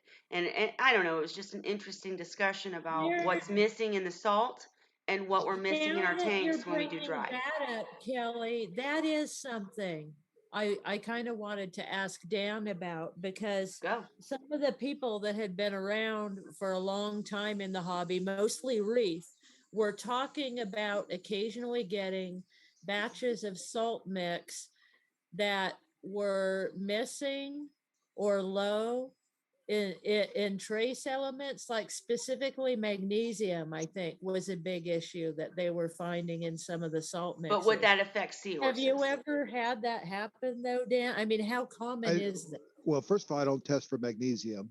And secondly, um, somewhere I read a study where, and it had to do with calcium and magnesium and levels with seahorses. And basically, they didn't find any difference between high levels and low levels. Gotcha. So So it doesn't affect the seahorse, but so you weren't doing other stuff really, so you didn't test for that or figure out that there was never. no need. If I was doing coral, that would have been a different story because the coral Okay. draws upon it. Okay. Right. If you had Now, eczema, the problem that I had was most of my systems were high density, which meant high biological loads. And anytime you have a high nitrification level, the nitrifying bacteria consume your salts or your buffers, if you will. That's Uh-huh. why in a commercial system, we had to be religious about once a week adding buffer to the system Yeah. because I didn't have one, any natural buffers, and two, I had such a high load in the systems. Now, the salt mix versus, what it's missing and what it's not and all that stuff. I switched from using salt to natural seawater about halfway through the time that I was breeding. And I didn't notice any change whatsoever going from using instant ocean to natural seawater. And, I was sterilizing the natural seawater, but as far as the tanks were concerned, we never saw any change whatsoever. What I have seen though is changing brands sometimes. Um, that I've seen problems where we lost a whole batch of juveniles once because we switched to a different brand of salt that we were told was much better, and we did a water change and they just crashed. And Wow. I don't know what it is exactly. One of my buddies who understands chemistry much better than me, which I have almost no understanding of, but he explained it to me, and I can't regurgitate it, but he explained that there was a type of a shock from the different salts that could happen. Interesting. So I don't, I had that one event, most of the time using instant ocean. Once I realized that I needed to mix it up ahead of time and keep it circulating, I had no problems using instant ocean, and I was buying instant ocean by the pallet. Nice. So I was going through a crap load of it. Yeah. Well, I just veering off because I'm trying to get as much in as I can because I know you're busy and you'll have to, and we all have to go in a minute. But also, and Holly, if you had more questions about salt, I'll shut up in a second. But also, I just wanted you to know you'd be proud of me because Dr. Andrew Ryan gave a fascinating, wonderful speech at MACNA about us needing more regulators. It was more on the reef side, talking about making sure that dynamite fishing's out and all the really important issues that they're screwing up and how we can't get trade data anymore. I won't go on and on. It'll be available soon enough. But in that talk and when I talked to Chris and everybody in the Seahorse and Pipefish event, I brought up the fact that if we're going to have more regulations, which is important to save fish, we need to regulate the regulators so that they're not screwing stuff up. And I had Rochelle talk about her experience with losing seahorses because of stupid stuff because, while they're trying to protect people, they're killing everybody with the red tape. So you'd be proud of me, but I'll release those videos soon. And the other thing is, John from Terra Reef came and he was talking to me about he'd love to someday do seahorses in his sump. And after me doing my best to educate, I was the only seahorse person there. Know how that goes. But I was regurgitating as much as I could, the best I could. Literally, I said galt is gut something tissue. But anyways, I know I'm rambling, but it went Gold on. lymphatic tissue. I know, and I did the best I could, and they said I did a good job. But bottom line is, he was asking about doing seahorses in a sump that is attached to a reef that is a higher temperature, but it's huge. It's like, I don't even know, 1,000 gallons in the reef, and then 500-gallon sump or something crazy. And then he was saying his sump is so filled with mysids and copepods, and it's just crazy. And I was mentioning the fact that you've had customers that were able to keep seahorses in that type of conditions because of the water volume. Is that incorrect? Can you talk about that at all? Well, I had one customer that had two tanks, and their sump to those two tanks was a 120-gallon Mm, aquarium. That was okay. the sump. The tanks, I don't remember the exact size, whether they were 180s, 250s, or whatever, but there was two of them. So there was roughly 300 to 500 gallons in the tankage plus 120 gallons in the sump. And I think they had seahorses for about 3 or 4 years of success keeping them. Nice. Um, well, you could It's say not nice, good, but but great. you know, they were happy, and for the most part, the seahorses did well for that period of time. But if you if you look at the people that keep them beyond 5 years, the people that make 8 and 10 years, you're going to find that temperature will come into play. And bottom line is, like I was saying before, it depends on your risk tolerance, what you're willing to do, what you want out of your aquarium. Nobody's judging here, so we'll help you no matter what. But yeah, I mean, if maybe we're missing something from the microfauna or something, but just the sterile tank has been proven to work. Not sterile, but the heavy mechanical filtration, heavy biological filtration, making sure it's cycled to handle enough that seahorses eat. Everything I talked about in MACNA, but um, thank you, Dan. And final question, veering off to the right, and then I'll shut up and let us all just chat, is have you ever seen a seahorse get pouch emphysema that didn't have buoyancy issues? No. So that's not possible. And Cheryl did a good job earlier, but she's scientific and she went way over my head. So I'm going to ask it again. Now, What's the I difference in a seahorse with Sorry, internal Kelly. no internal GBD that doesn't have buoyancy issues versus a male seahorse with pouch emphysema that must to be that? okay. Well, first of all, if they have internal gas bubble disease, they're going to have buoyancy issues. Oh, Yeah. okay. Okay. If they're swollen and not having buoyancy issues, then they're full of fluid. Yes. Which Cheryl used some micro blah, blah, blah, blah term, but gotcha. Okay, go ahead. Okay. So most commonly, it depends upon where the fluid is building up. But my first suspicion when they're full of fluid and they're not positively buoyant is renal failure. But wait. What if it looks fine, eats fine, acts fine, just isn't pregnant but has a bloated pouch? Well, a lot of times the males will put water in their pouch and do that on purpose, and they'll Right. just spray the What water. I was saying. Just backing it up. Looks Like like we handled it well because we said the same things. Males showing off their big pouches. Yeah. Yeah, to There's me, a the way I used to difference. describe it to my customers when they would, call up with that, they'd say, "Look, it's like the teenage male showing off to the girls, flexing his muscles, and yeah. they're filling up their pouch, saying, 'Look at what I can do,' and um, it's especially young males will do that. You don't see it as much with older males. They can, but you just don't see it as often. Okay, final Hey, Dan, question.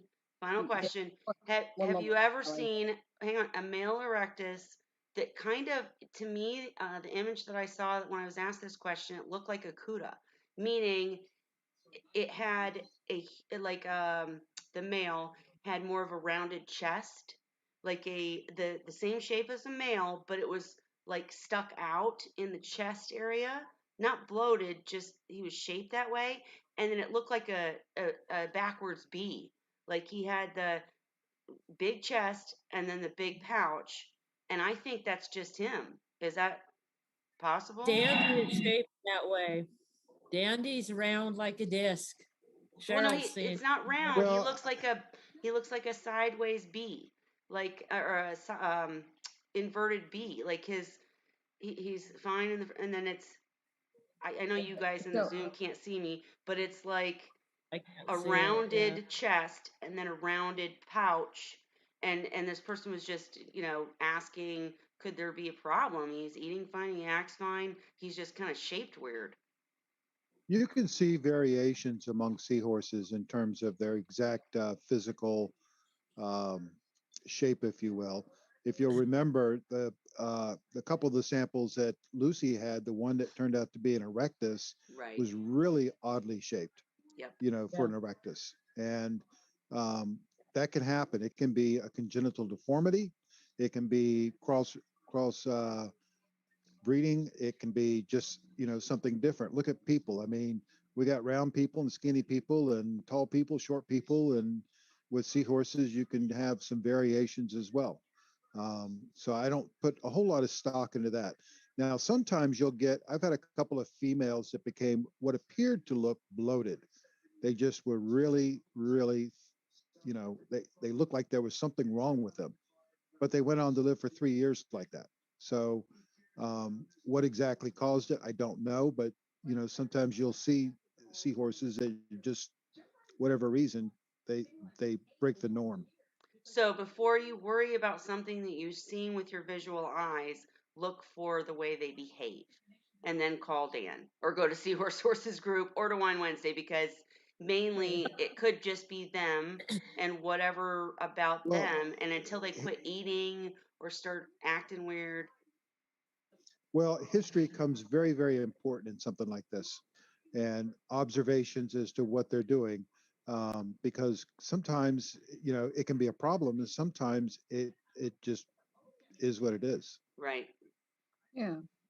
And It's Dandy like is my a mail. weird shape. Yeah, Dandy is a weird shape and he swims funny. He has a hard time swimming.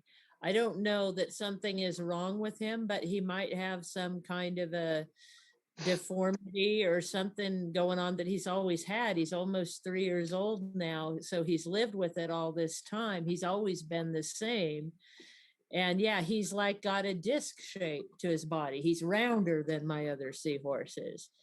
I Well, don't know. He's just different. Well, if I it have, would, wait. I it, have to announce, yay! The person in the comments, I won't say your name in case you don't want me to, but the person asking me this, who's a very good friend who I talk to all the time, was just we were just having a conversation, and the male is now in labor. So he was pregnant. Okay, go ahead, yeah. Dan. Sorry.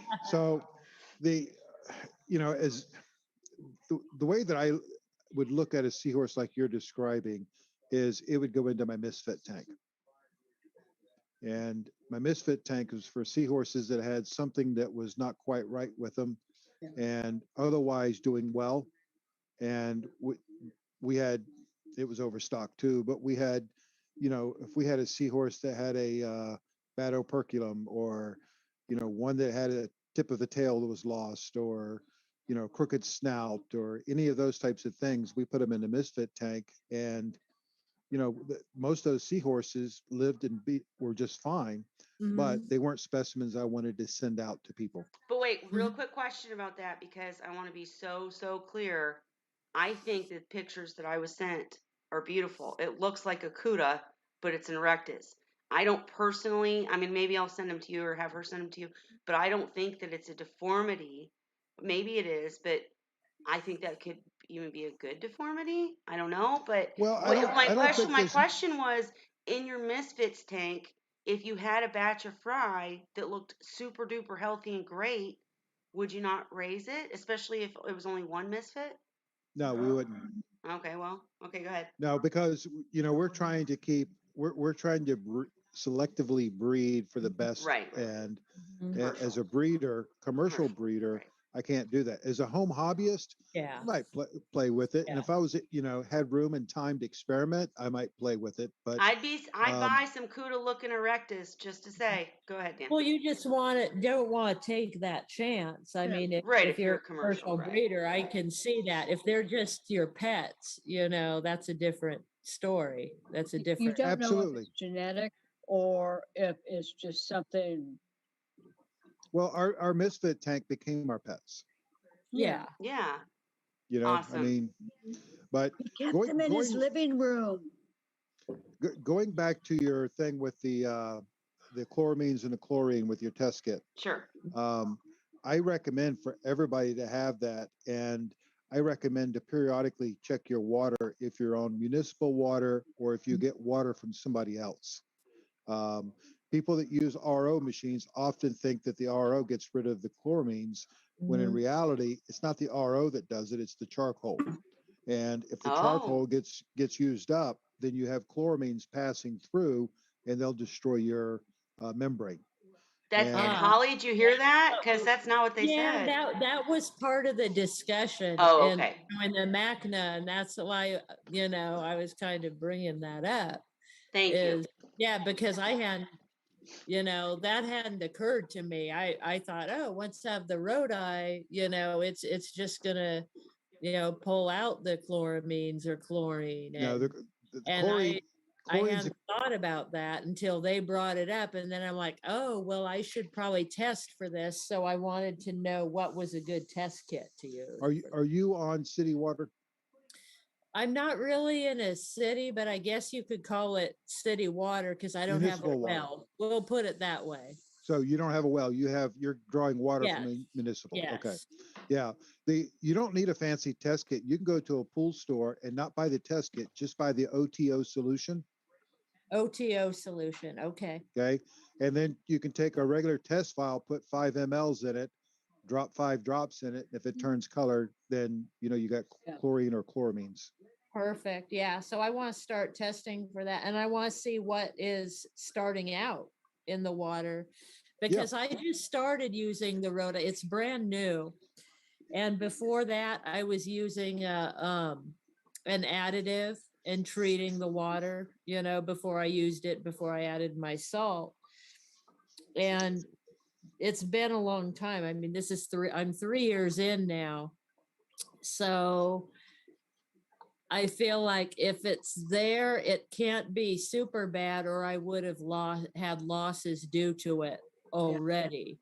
But now that I'm aware it can get into the rhodi and hurt the rhodi system itself, like the membranes, which is Yep. what people were talking about, I feel like I should be testing for it and knowing about it. Now, every location is going to be different, and different events will affect things. Down here, once Mhm. Francis and Jean hit us, after that, they upped the amount of chloramines. They changed from chlorine to chloramines.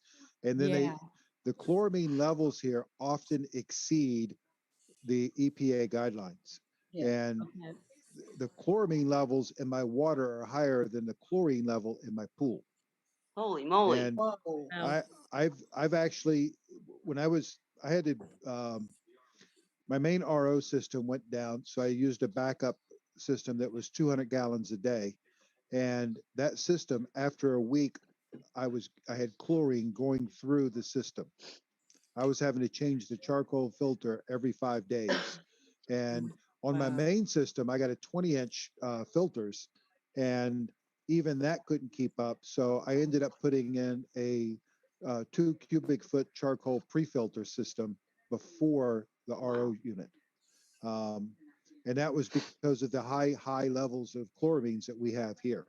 And Mhm. anytime, with the fires and anytime they're working on the water system, they'll Mhm. often jack up the chemicals. So Mhm. sometimes you may not even be aware that a water main broke somewhere.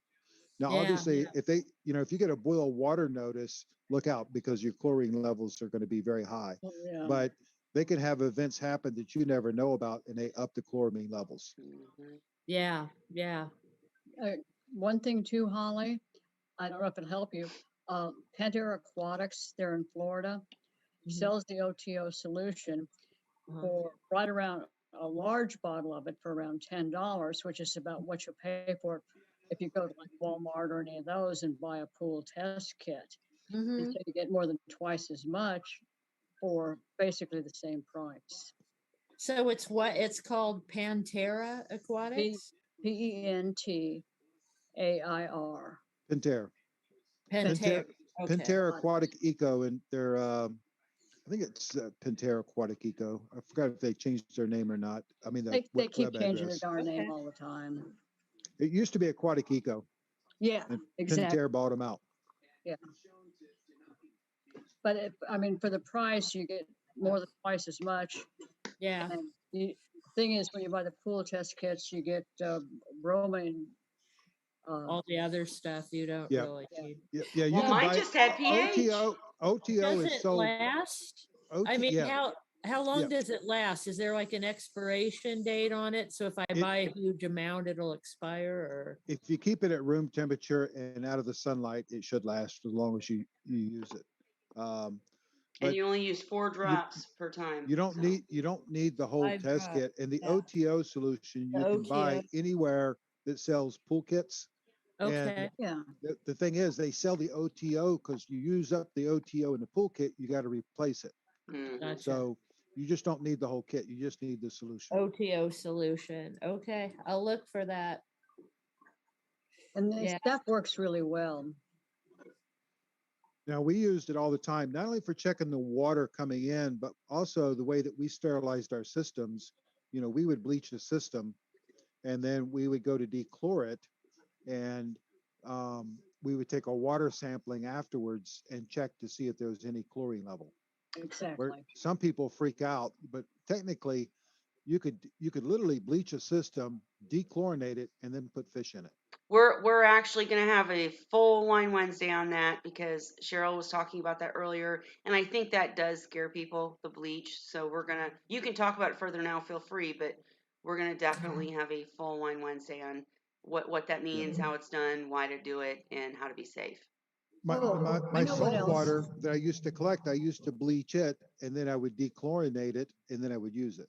Did you buffer Well, it bleach as Cheryl was just talking? gases off, right? As long as you let it, dry Yeah. completely, like it gases off and there's nothing there, right? Mostly. I have had times where I've bleached something and let it sit, and bleach can turn to a powder. I was gonna And say I get nervous just bleaching my socks and then drying them. So you guys are way over my head. what I did, for a long time I used sodium thiosulfate as a dechlorinator, Mhm. but the last 5 or 6 years I used peroxide as a dechlorinator. Yeah, that'll work.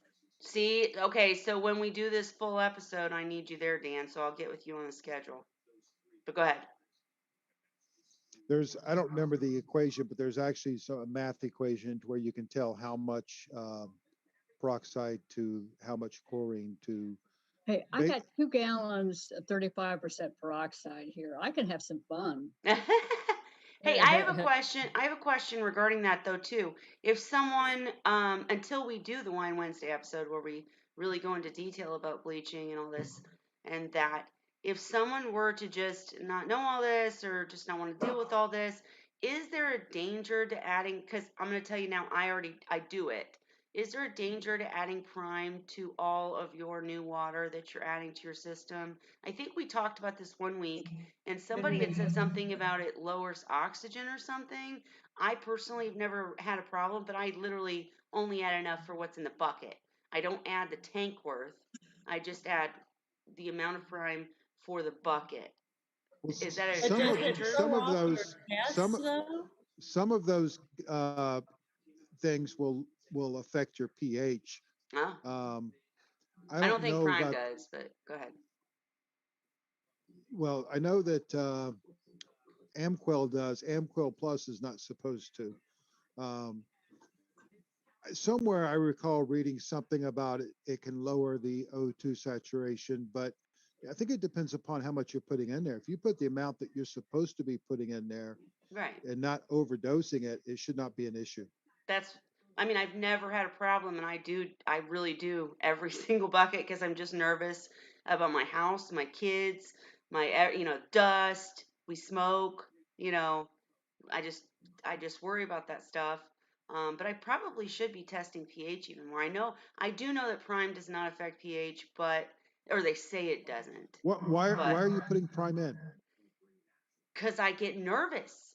Right. Nervous about what? About My water here is 430 something. The TDS. I For do have an TDS. RODI. TDS is I do different. test. I do test TDS as it's coming out, but I'm a little bit lazy and I'm a little bit cheap, so I let it, rise a little bit, and who knows what that little bit is. I could test, but again, I'm lazy. So I'm literally asking for the lazy reefer. It's not an answer. Okay. It's not the good way to do it. We're going to cover the good way to do it. I was just asking if that's a problem. Plus, I have kids that drop crumbs and pizza and. Right, Uh, but what Prime doesn't cover all of that. I know, Yeah. You but it know, makes me feel better.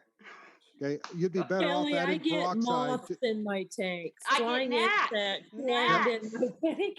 freaking Kelly, gnats. Kelly, Kelly, Kelly, whoa, ho- everybody. Sorry. Kelly, Kelly, if you would your be better off. TDS is that You, high, you can add a pre-filter, a 1 micron pre-filter ahead of your regular RODI. Yep, You're going to have to change it every few weeks, right. but That's it's where I'm makes at. a huge difference in terms of your water quality. I And you appreciate you don't have to, saying that, Cheryl, because that's exactly what I did. But again, lazy. So every few weeks is like a. But anyways, go ahead, Dan. It's good what you could, advice. what would be better than a Prime would be to put some peroxide in the water and keep it circulating, because the peroxide is going to oxidize things, and Ah, it'll help oxidize all the bad guys in there, any organics from crumbs and stuff like that, and any iron and other types of things like that in the water. you're shitting me. And no, in fact, wells, if you look at what they do to treat a well, they actually pump high street. In fact, the place that I buy the peroxide from, the primary reason they kill it is for the well guys. And what they do is they pump several gallons of 35% down deep into the well and clean it up and oxidize all the iron and stuff so they have good water coming back up. Okay, yeah, I I'm love that. So can you, if you can't do it this second, could you do it before we have this deep dive discussion on this exact topic, whatever week we decide to do it? Because like I'm thinking for a 5 gallon bucket of water, how much peroxide? But you don't have to tell me now if you can't look at it. But and also, if it starts to bubble over, you've added too much. well, you say that though, but can't there is some way that peroxide can affect bacteria if you overdose, correct? Yeah, it'll oxidize them and kill them, just Right. like Yeah, bleach So you will. could kill your exactly. tank. Right. But how long do you let the bucket sit? Oh, that's the main problem. I'll be honest. I'll make water and then I'm like, I don't want to do this yet. So it'll be days sometimes. Okay. So if it's going to sit for a couple of days, I mean, even if it sits for 24 hours, you could add 5 parts per million, and that's going to be gone within 24 hours. So you would, if I've let it sit for 2 days and I'm like, oh, I really need to get up and do this, and I do more than 5 gallon, but I have 5 gallon buckets. But so I would put 5 parts per million in each 5 gallon bucket, let it sit for another day, and then go. Yeah, Correct? you'd be fine. Okay. Holly just turned neon green. Ah, oh yeah, the black light came on my tank. My Oh. straps are green. Well, Yeah, Black light. also for anybody that's if you know of anybody that's looking for nursery tubs, the same Pantera Aquatics yeah. finally has the W-Limb koi viewing molds that I've been using for years. Nice. They aren't cheap, but they have free shipping. Nice. That's awesome. And with the peroxide, you guys, Dan is so amazing when it comes to peroxide. He's got me putting it in my air conditioners. Okay, so really tune in to that episode when we dive deep into peroxide and bleaching because it's important. I never want to scare off anybody new that's like, oh my gosh, I can't take more of this. I just want to have a nice tank. You can do it simple. We can figure that out too, but just we're trying to show you how to overcome obstacles, right? And it's good. I And use it in peroxide, if my it doesn't display hurt, tank. I what? dose peroxide in my display tank now. I do After too. watching, we had an episode about that, so I do a little bit in there. Me too. And Dan, I do have a question though. If you're dosing peroxide in your tank, and we'll talk about this more on the focused episode, but I wondered this because if in my 40 gallon, or 40 gallon, 40 all-in-one. The skimmer, we've discussed this before. I don't trust it. I don't think it's good enough. So my whole thing with like UV sterilizers, which we talked about endlessly, but and also like peroxide or anything like that, it's really great to kill the bad guys. But if you're not removing them fast enough, aren't they just feeding new bad guys? No, what peroxide does, it oxidizes. Okay. Okay. Now the key to that is that if you're going to be doing that on a regular basis, is you got to make sure that you're doing it at a very low level.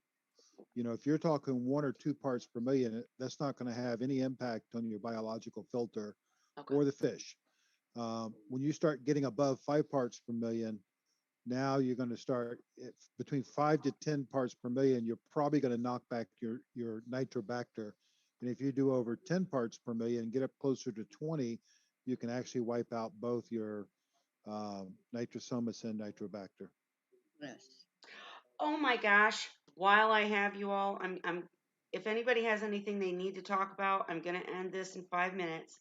But I just thought of this and I really want to show you guys and ask your opinion while we got Dan and Cheryl and everybody here.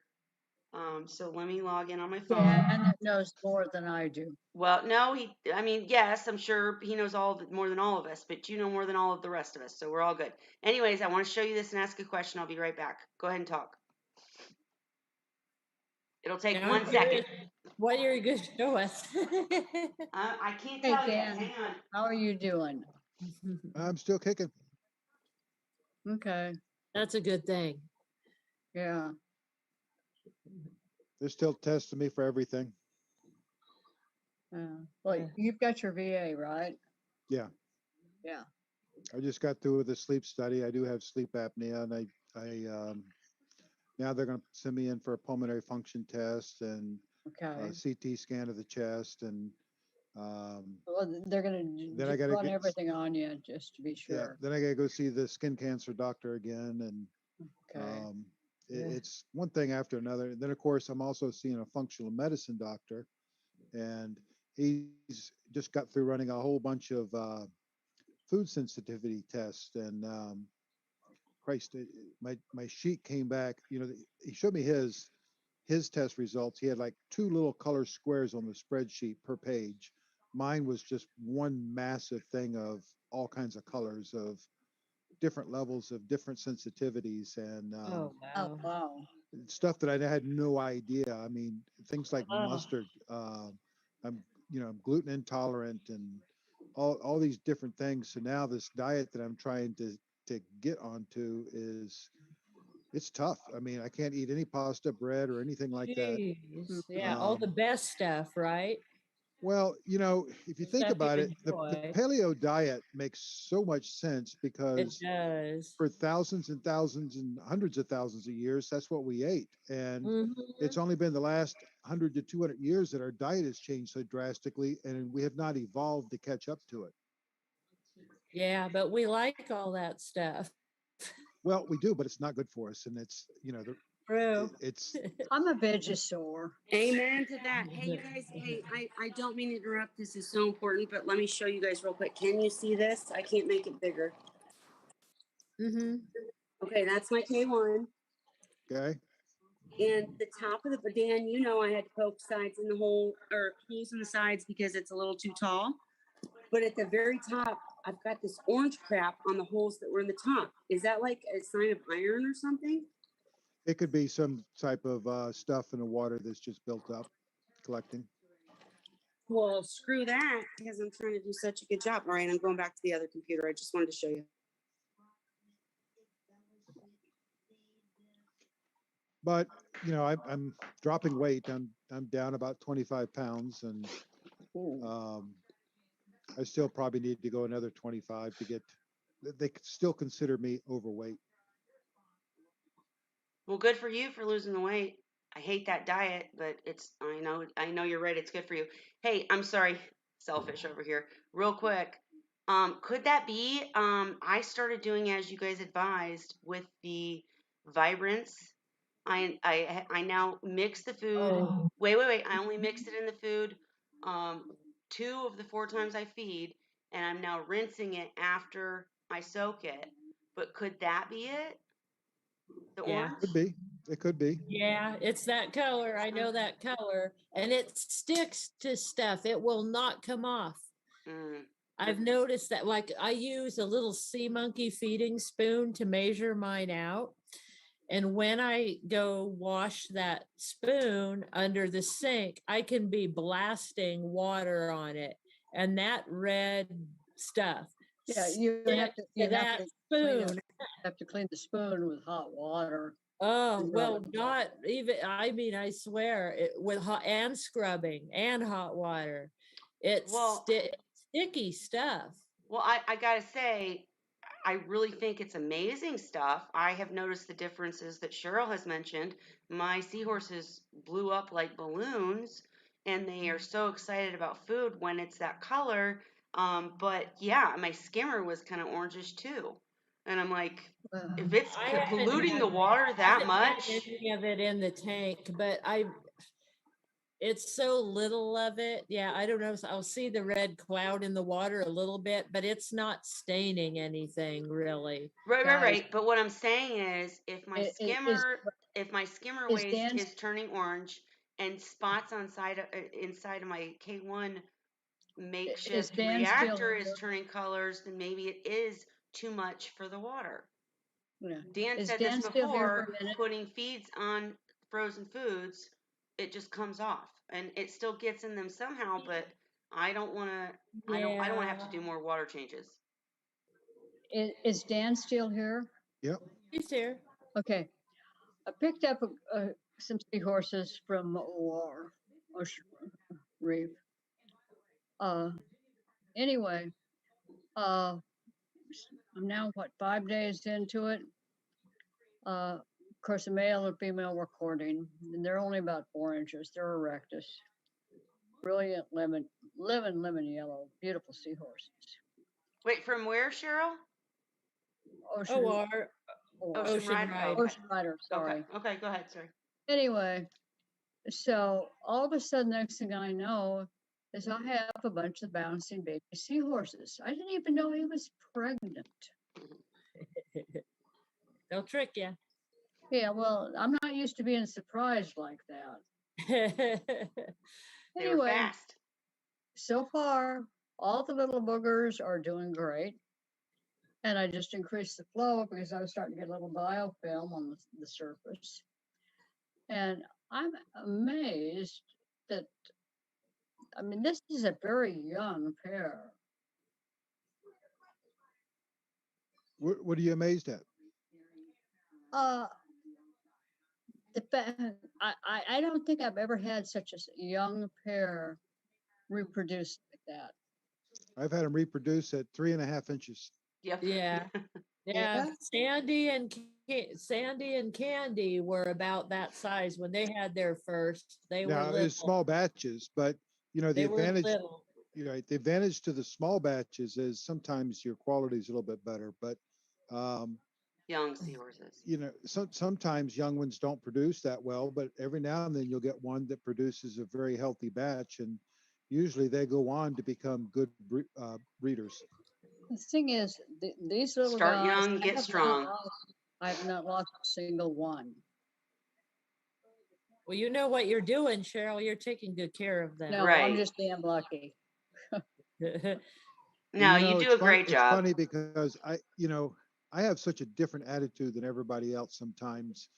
And the question used to come up occasionally, you know, what's normal in terms of losses? And, you know, people will say, well, it wasn't a good batch. And I've always had the attitude that any losses that I have is my fault, not theirs. Yeah. And, you know, if I did everything perfect, I would have 100% success. And, you know, I don't accept the fact that, you know, maybe the male wasn't conditioned well enough. Well, that's my fault. Or, you know, maybe they were a little bit weaker. It doesn't matter. I should still have the skill level to succeed anyway. Well, I hope someday you'll share those conditioning skills because many people don't know that. And that's an amazing outlook. I will absolutely say I get it. I agree. But for most people that don't have your knowledge, Yeah, but even when I didn't have the knowledge, even in the beginning, I still had that attitude, Well, you that's how know. you succeed as a breeder, Yeah. for sure. Yeah. Yeah. Well, Dan, the thing that amazes me is finally they're going on heading toward a week on these fry, and I finally today increased the flow of the system, and they're just hitching and happy as little clams. Yeah. Happy as little seahorses. Yeah, Seahorses are and not afraid of flow. they've doubled in size. The only reason that, I would keep my flow down is because of the food, Yes. Right. And, Well, I cut back. I have adjustable pumps, and I cut back when I feed. right. But, I was, and the first time that we did it, Abby almost freaked out because we had a batch of Erectus. They were in a 15-gallon tank and we were losing them. They were crashing. Mm. And we tried this, we tried that, and nothing was working. And I turned up the flow, and she goes, "Oh my God, you're going to kill them with that flow." I said, "Well, they're dying anyway, so we have nothing to lose." Yeah. Yeah. And I cranked the flow, and the next morning we got up, and they were all swimming normal, and they looked a whole lot better. Yep. And it turned it around. I And think what you guys are making is a great point because people with fry that are just starting out with fry are trying so hard to make sure that everyone's eating and everything's perfect. That even Cheryl, this expert, had troubles because detritus was starting to build up, which is the worst thing that can happen. You don't want the organics, and so flow's like your friend, but people are afraid of it. You got to make sure they aren't hurt in it. But great points, you guys. well, flow combined with good filtration. Right, right. Of course. Agreed. Hey, I feel like I cut you off and I'm going to cut us all off here in just a second. But did you want what diet were you I was walking away. What diet did you say you have to be on? Well, the diet that I'm on is not any special diet. It's just eliminate the foods on the chart that say I react to. It cause Ah, inflammation. Like food allergies. Yeah. gotcha. Yeah, I mean it's stuff like mustard. Yeah. I mean Oh, that it's sucks. I love mustard. Go ahead. some of the vegetables, even asparagus and things that I would not expect that Hmm. lettuce, spinach. Oh, You're wow. kidding. No, it's really bizarre. And what Wow. the What are you supposed to eat? what the functional medicine doctor came up with, he says most likely what you're dealing with is a leaky gut and candida. So now I have to go on a program to try to fix the leaky gut and get candida under control. Mhm. And Uh, that's a long process yeah. and pain in the ass. So But it what makes foods sense. are I mean, promoted? Candida is totally a pain to work with. so there's two ways to go about it. You can go about it with a antifungal medication, which some doctors will put you on, and then they say you're fine. Most doctors don't put a lot of stock into candida, um, but what he's trying to do is put me on supplements that slowly eat away at it, and combine that with a proper diet, not give foods that feed it, and Right. then also supplements to seal up the gut, if you will, so that it, stop it from being a leaky gut. And then once we've done that for a period of time, then we'll redo the food test and see if that changes things. That's just Damn, insane Dan. though. Like stay away from spinach? Holy what? So what are I Well, mean, what are were It's there any interesting because spinach, for example, was very high on the list and it was red. And but the other thing is that I have natural antibodies that fight that. Oh, Mhm. okay. So, because of that, technically I can eat it, but You it's kind of weird that it would cause inflammation to begin with. yeah. Yeah. And but my body has learned it and has come up with antibodies to fight it. That's awesome. That is so awesome. And that's because you take care of yourself and do all of these homeopathic things is my opinion.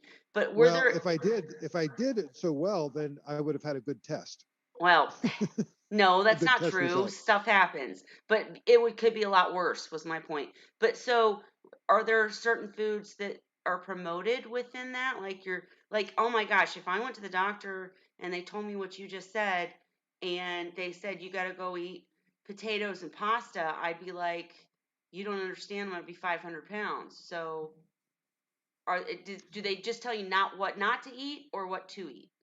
No, they give me, well, the foods that don't show up as being a reaction are fine to eat, but my list of things that I'm not supposed to eat, I'm supposed to eliminate are almonds, apples, asparagus, avocados, barley, black pepper, blueberry, brewer's yeast, chocolate, candida, How in the cantaloupe, world carrots, are we going to have caisson. dinner when I come to see you? This is not going to work. I'm just kidding. Go ahead.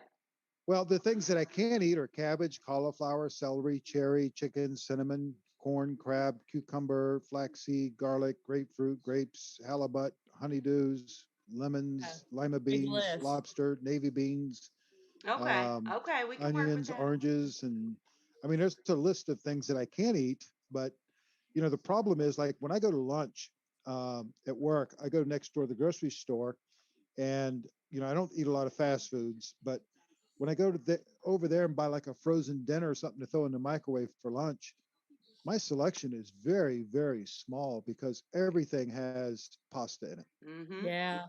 It's almost like you need to prepare your own, at Ye- some That point, that would be and easy if then we bring had, your own. But right. That that's would, so labor intensive and time consuming. And well, yeah, sometimes I can when my daughter's here and they cook dinner, then I'll make a plate to take to work. Mm-hmm. But when you're by yeah, yourself, just it's coming home to hard. cook a meal is it's a You little need tough. you need to start getting those I've planter tried to tubs, do that have it in before. the freezer, ready to go. But no, and I do have to say, I'm impressed. Even in my town, I talk crap about my area a lot. I live in Indiana, and it's like all fast food and crap food and no real business. So, anyways, getting to the point, it's I've been impressed to see more, at least health conscious items and store and places coming. Like it seems to be moving towards that. I hope. I hope I'm right. That we'll have more Mhm. of those types of restaurants that offer decent foods, and then even then you don't really know because you know how it is. But anyways, that sucks. The hardest thing is giving up the ice cream. I can't eat dairy. Oh, I would love And to do that though. You know what? I'm so sorry that you've had to go through all this to come to these conclusions, but I've always felt like I personally, we're getting too deep here, about to end the live stream, but I've always felt like if I knew what foods triggered me or, made me have problems, just whatever, in yeah, whatever an way, analysis that I could be like that. healthy and lose weight and all this stuff. But I'd love to have somebody tell me that, but it's like you have to have a problem first before they'll tell you, you no, know? what you have to Oh, do you is can you go have to and see find a out. functional medicine doctor. A functional Yeah. medicine doctor? Yep. Okay. And this particular test is about $350. I can handle it. If they would really fix, to help me figure it out, that'd be awesome. Because I just really feel like, listen, I'm not trying to complain, y'all, but my kids get pizza and I never touch it. My family will eat a meal, I'll eat something different. Because my focus is weight loss, I admit it, but bottom line is I don't eat pasta ever. Bread, if I get something with bread, I eat the inside and don't eat the bread.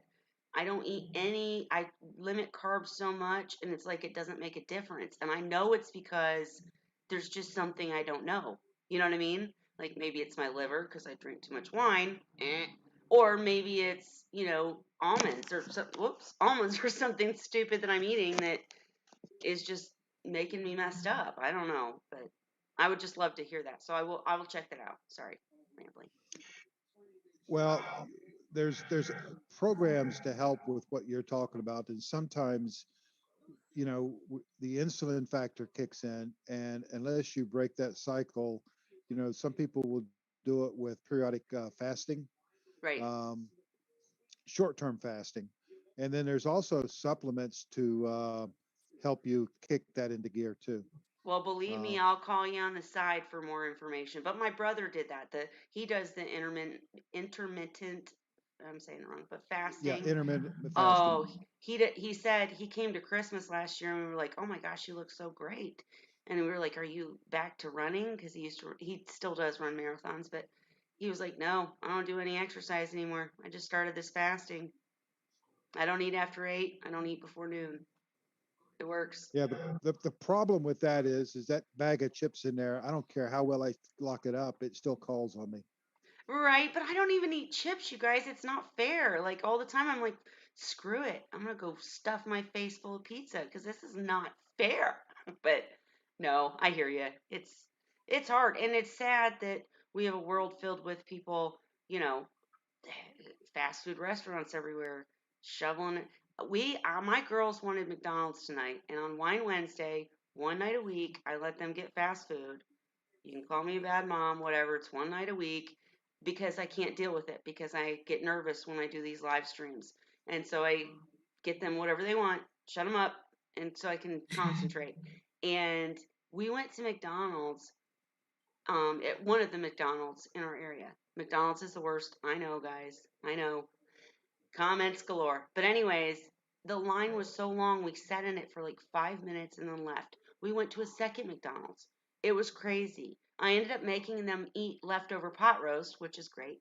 But it's amazing how many people are doing this on a daily basis. Like, Yeah. if you're eating McDonald's every night, first of all, I'm not really jealous because it's nasty. But also, what are you thinking?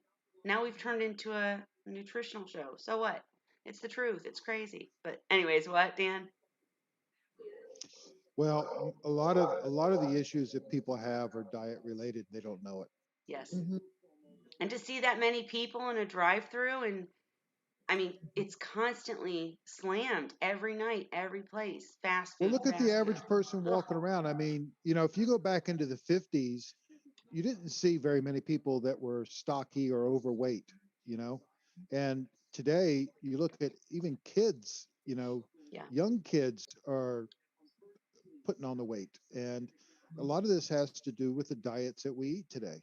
Mhm. And And this is, for the record, anybody watching, this is not fat but shaming. it's right. No, I'm No, not. this is I'm about not. I'm health. not at all. But it's not just the Right. diet. It's also Mhm. the habits. I mean, Yes. you look at what happened back and say, again, I'm going back to the 50s as an example, but some people ate breakfast, lunch, and dinner, but you ate breakfast early, you ate lunch around lunchtime, and you ate dinner around 4 or 5 o'clock as a family.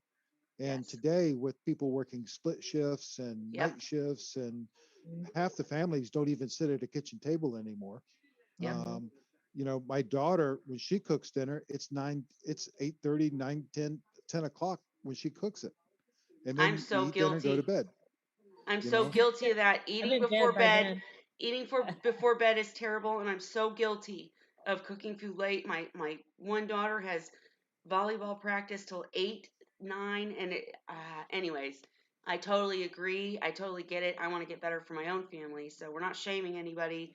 I'm admitting I make these same mistakes, and like I said, I get my kids fast food every Wednesday just to shush them, and that's not good. It's not good, but it's scary for us as a people because we've gotten so um, into the habit, as you said, and COVID just killed everybody because now you're talking about you can't go get groceries and stuff. You got to order takeout or what's it called? The drivers, I can't even think.